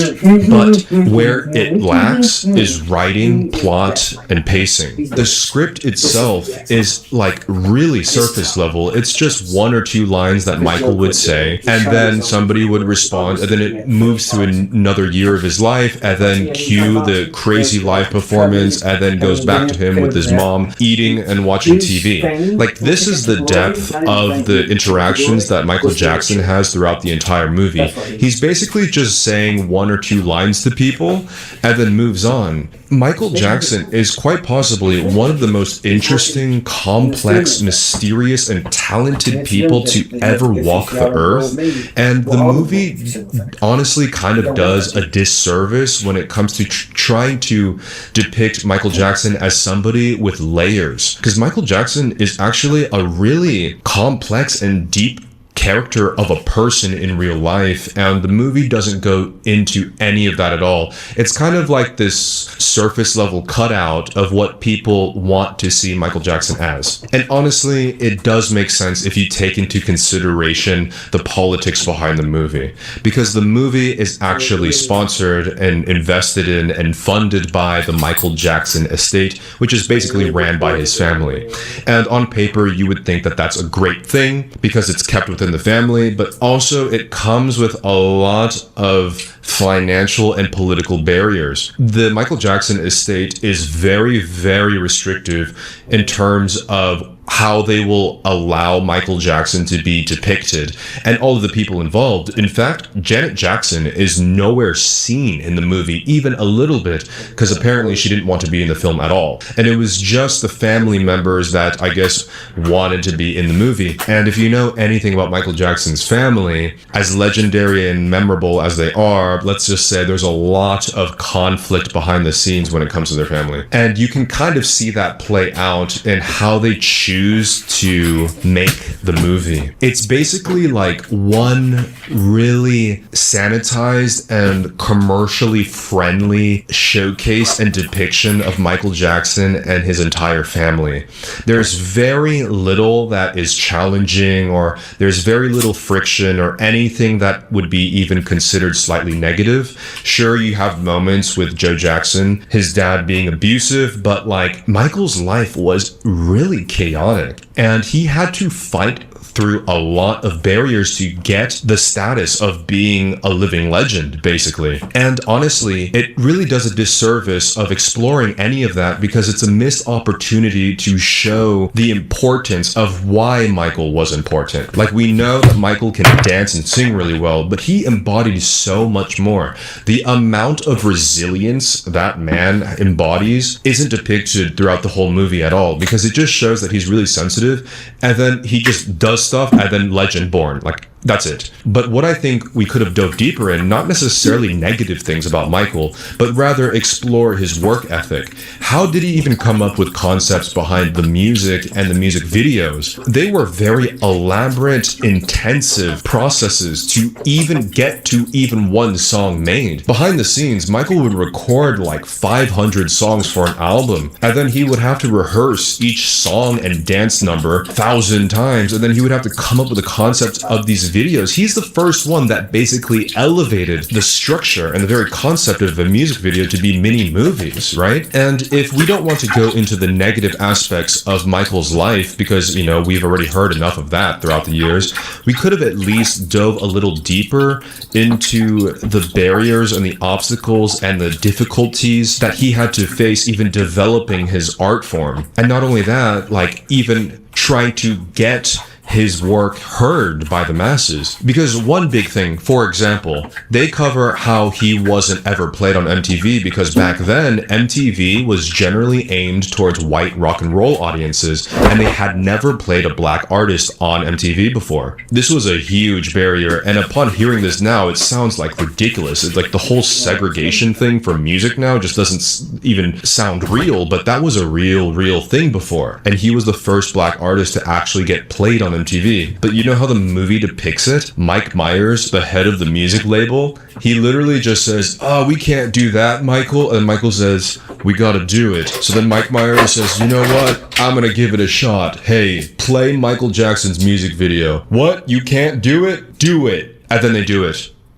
Like, there are no stakes, there's no tension, there's no conflict, there's no risk and reward throughout the entire movie. There's very little suspense in the movie when it comes to his journey as an artist and all of the stuff that he's been through. Like, if you don't want to cover like negative stuff like the allegations and things like that, like you can dive deeper into his conflicts with trying to get his work heard, all the stuff in the music industry, hell, even a scene of like the paparazzi getting all up in his business, right? There were certain moments that I guess do that, which is with his dad, and then like the Pepsi commercial where his scalp gets burned and a few other things, which I'm glad they covered those moments, but they missed out on a lot of opportunities that were also very important. And I guess with such a short amount of runtime, you can only fit so much, but man, they really missed out on a lot, in my opinion. Because overall, the movie was under production hell. Apparently, there were so many reshoots, months and months of reshoots because of legal problems when it came to covering like allegations in Michael Jackson's later life and stuff like that. And honestly, I'm kind of glad that that stuff isn't in the movie because we really need some Michael Jackson content that isn't about that stuff. The overt negativity that Michael Jackson had to face basically the entire half of his later years. And honestly, as a fan, I'm not really interested in seeing that. And potentially, yes, I understand it should be covered because it was a big part of Michael, but let's just say I'm not upset that they left those things out. But what I'm upset at is the fact that even though they left those things out, that means they had a lot of other runtime to cover really specific things about his career as an artist, his personality, cover the amount of isolation that he had to go through, not necessarily just him playing Twister on his own, but rather cover like there were some really interesting parts of Michael Jackson's life. Like he literally had to wear disguises going out to do regular things in real life. Like he went through dozens of different outfits that could have been at least a fun little thing in the movie, right? It doesn't have to be negative or tense, but you know, even little Easter eggs, for example, like Michael Jackson's sparkly shirt that he wore during the Billie Jean Motown thing. Michael actually took his mom's sparkly jacket almost right before the concert. He went up and did it. And that could have been a really interesting Easter egg to put in there. As well as, for example, what about how he came to make Bad? Why did he rebrand himself almost entirely for a darker, edgier, more rock and roll version of Michael Jackson? In the movie, it literally just skips from like, I forgot the year, it was like 1984 and goes straight into 1988 where he's performing Bad on stage. Like there was nothing that transitioned or explained his transition into becoming this edgier version of Michael. Like, I don't know. It's a really big letdown if you're going into this movie expecting a deep character study on Michael Jackson. And I think that's the problem. The movie is branded as a biopic or biopic. I'm not even sure if anybody actually knows how to pronounce that, but let's just say biopic because it sounds more sophisticated. But the movie is marketed and branded like a deep biopic, and the movie generally is not. It's more of like a musical and a showcase and a highlight reel of Michael Jackson. It's in general kind of a celebratory piece of him, which I'm glad. We should celebrate Michael because there is so much negativity about him and so much media that is bad about him. So something like this, I guess, had to be made. But I will say, if you're looking for something deeper, this is not the movie for it. Because if you go into the movie expecting a highlight reel, the movie is actually amazing. In fact, if you go online to look at footage of the actual theaters during the Michael Jackson movie's premiere, it makes a lot more sense. Meaning that a lot of the people that went to go see Michael on opening night dressed up like Michael, sang like Michael, danced like Michael, and everybody in the theater was also singing and dancing along and screaming and celebrating along with the film. And this is probably one of the only and few films where that is actually called for, because the movie is made like a celebratory live concert piece, and it's generally only that great and fun if you're actually at the theater on opening night in a big city and you're surrounded by a bunch of people dressed as Michael Jackson, and you get into the theater and you're singing with the songs and dancing with everybody else to the movie. That's why the movie is better as a viewer and as a fan of Michael Jackson. However, if you're there by yourself, if you're there in a nearly empty theater, hell, if it comes out on streaming and you're watching it on TV, on your couch, you're going to be a little let down because the movie just doesn't fit the context of like sitting meditatively, just kind of consuming and dissecting the movie as like a deep and psychological character study. Because in my opinion, Michael Jackson is actually that deep and complex that a deep psychological character study would be one of the most interesting movies to ever exist, in my opinion. But again, to just reiterate, the movie does its job, being a very lighthearted, commercialized, widely internationally accessible movie of Michael Jackson. Anybody from anywhere all over the world will actually understand what the film's about, which that actually makes a lot of sense. Honestly, if you wanted to get what this movie did across, it would have been better to just get Michael Jackson's actual movie Moonwalker, upscale that in 4K IMAX HD, and then get theaters to show it. Because I will tell you, the estate, if you're listening to me, do live movie theater showings of Moonwalker, and I guarantee you'll probably make just as much money as this current film, if not even more. And that's my thing. It's like, if you want to celebrate Michael Jackson for his live performances, his music, and him as an overall surface level performer, you're better off just watching Moonwalker. And go watch Moonwalker in a theater with a bunch of other Michael Jackson fans, and it's gonna be amazing, I'm telling you. But that being said, if I were to just quickly run it down, if you're a casual MJ fan, you'll generally love the film.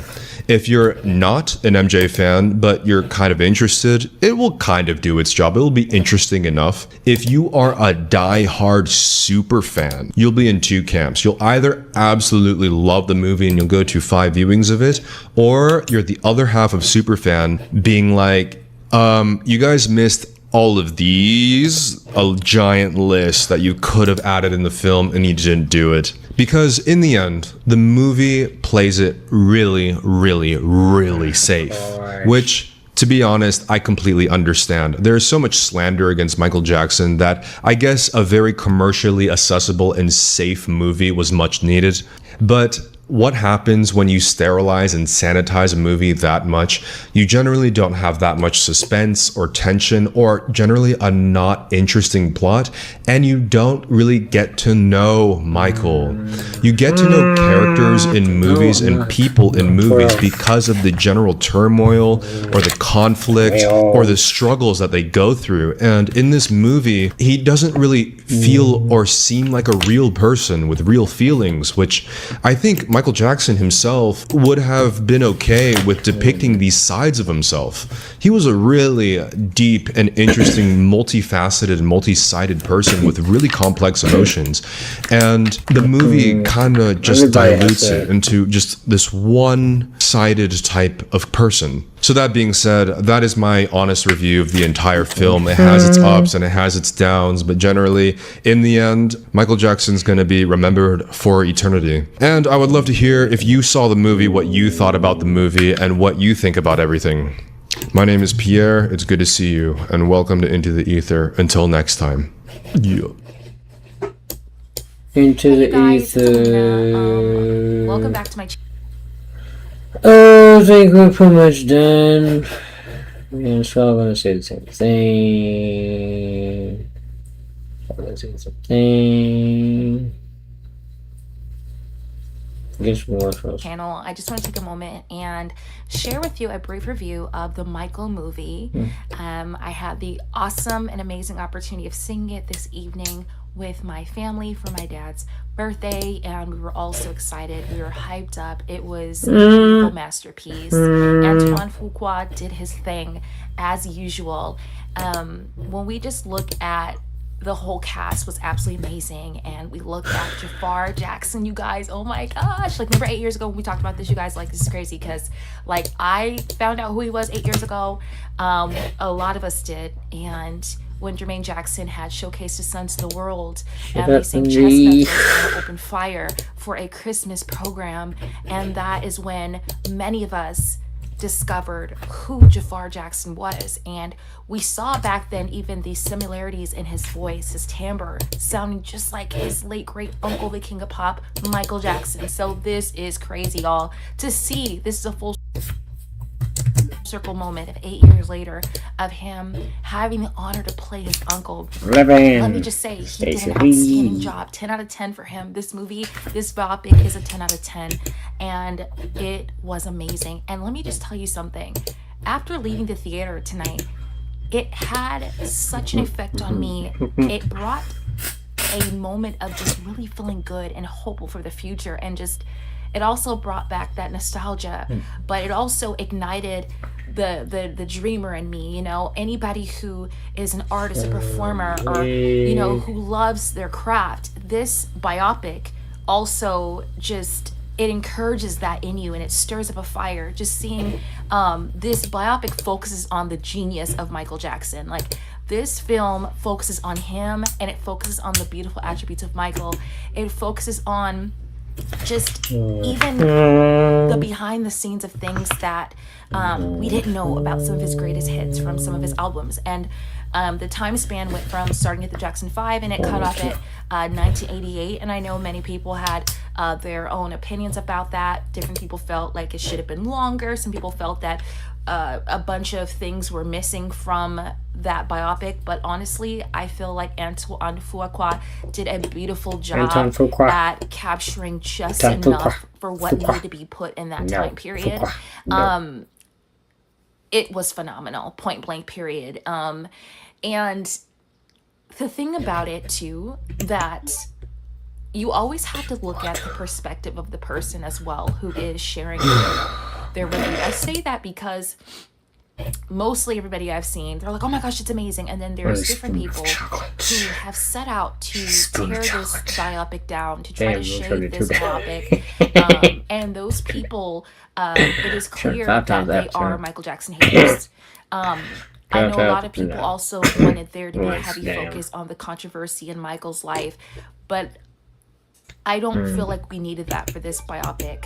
We needed this. This is it right here. We needed to have a film, a biopic, Michael Jackson haters. I know a lot of people also wanted there to be a heavy focus on the controversy in Michael's life, but I don't feel like we needed that for this biopic. We needed this. This is it right here. We needed to have a film, a biopic that highlighted Michael Jackson's genius, his lyrical genius, his musical genius, his ability to tap into the hearts and minds of people, literally, globally. There has not been an artist since Michael Jackson that has had the gift and the talent and the anointing to touch the world globally. When you think about him being a star, prior, the units that he sold prior, this is before the digital age, this is before social media, Michael Jackson is a true icon, a superstar, and I don't know if we will ever see anyone reach that level of stardom, that level of just icon in our lifetime. But we are truly blessed and fortunate to have had the opportunity to witness Michael Jackson and his family and the Jackson 5, and just even seeing the other members of their family come forth and blossom forth. And but it's just it's a beautiful biopic, and I think that it's sweet. It's 2 hours and 7 minutes, but yet it's just perfect for what we needed right now. And there is going to be a part 2. And so the beautiful thing about films and biopics and documentaries is everybody has an opportunity who's directing or producing to share their perspective in the way that they want to. And so we need to know, okay, you go to the movie theater and you say, okay, this is what this is. You appreciate the project and the focus of that story for what it is. And if you're looking for something that's controversial, if you're looking for something that's going to focus on all the negative aspects, the really, really, really negative stuff that happened to Michael Jackson, the controversy, the scandals, the things that really broke him, this is not the film for you. This film is for people who truly love Michael and who want to see his genius. And yes, there's things in there that everybody says, oh, we already know those things. But I love the way this biopic was done, because I'm also a recording artist, singer, songwriter, and the music is the music for me. Of course you and are. It's the tapping into the hearts of people and the ability to feel and have heart. Michael had that. So for this biopic, it was life-changing for me. It confirmed things in my own life. So I'm passionate about it for even that reason. And it confirmed so much. And so if you're like me, and this biopic is going to bless you, but really it's a blessing to everyone, truly. But I just want to say that I'm going to go see it on Saturday with more family. I'm super excited, and I'm not sure if I'll come with another review, because I love to see films and biopics at least 2 to 3 times, because I learn something each time that I do it, that I go. And so go see it. And many of you guys probably already have seen it because you're Michael Jackson true fans and lovers. You're fans of the Jacksons. You love Jafar, which I do. We all love Jafar. But it is beautiful, and I cannot just praise Antoine Fuqua enough for this masterpiece. And also another thing that people have to understand is that Jafar had to earn this. He wasn't just handed this role. He talks about it in some of his interviews. He had to work hard for this role, and it's the humility for me. It's the beautiful soft spirit that we get from him, and it's very similar to his uncle. It's just a beautiful thing. And then also just the cast. The casting was just on fire, on point. The costume design, everything was top tier. And okay, Coleman Domingo, come through. Joe Jackson, Joseph, come through, and Catherine Jackson, Nia Long, and just everybody. And I have to look up the head of security he played. He was a wonderful close friend of Michael through his life and career, and his name was Bill Ray. That was who the head of security was. And I hope I'm saying his name, Keelan Darrell Jones played Bill Bray, and he did that. Okay, like everybody did good. The gentleman that played as the brothers, like, it was phenomenal. So everybody was phenomenal. I loved it. And yeah, no spoilers. I'm not going to say more.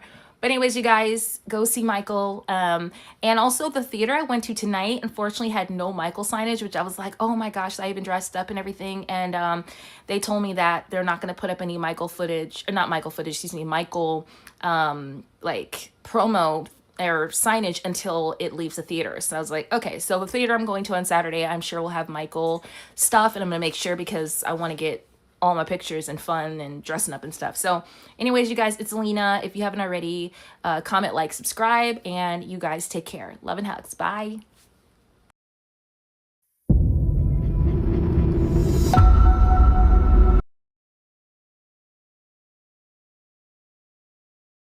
That's all we need to hear, because, you know, quite frankly, I'm tired and I gotta get up in a few hours to go to work at 6 o'clock. So they got me working day and night up to past midnight. Yeah, working day and night. That was in the movie when Michael says it's gonna be the last tour, and it's as his way to break it to his father in the way of music. So yeah, I think you should go check out Michael. definitely go see it. I support this film. You know, I endorse this film. I endorse it. It's the best film out right now. The best, in fact. Not the only amount you're gonna have fun. The only fun you're gonna have, you know, when it comes to, you know, all the news about the latest Trump assassination attempt. I think Trump should go see it. Now, what do you do? Maybe to calm his nerves a bit and humble him a bit, and you know.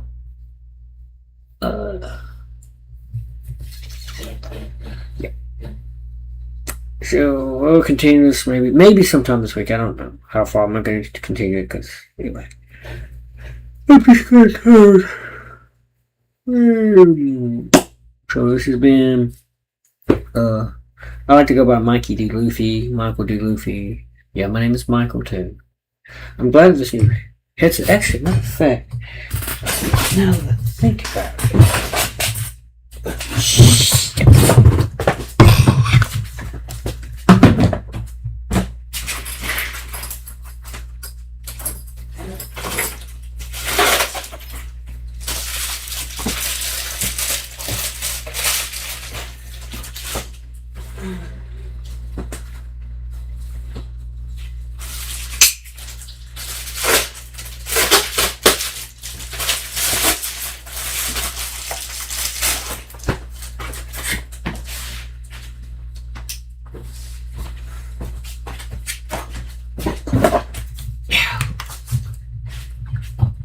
Got myself a photo.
So I like to hear how much noise I'm making.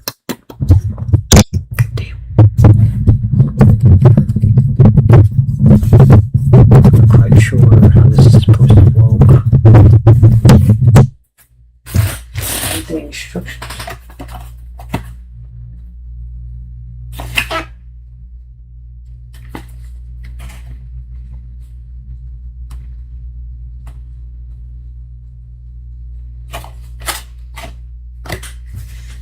Guess you put it anywhere.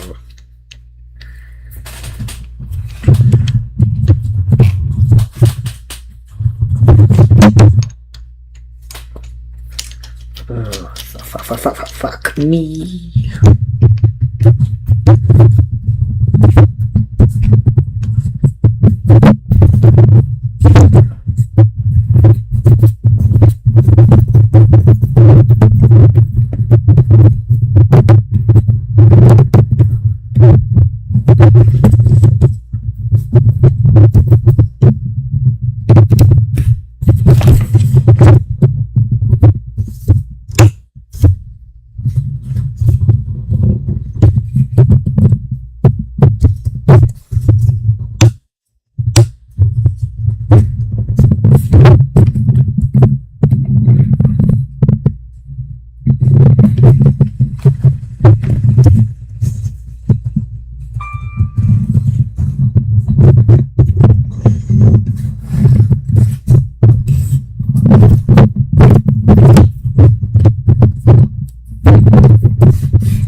You know what? I'll just wait till next stream to really showcase it.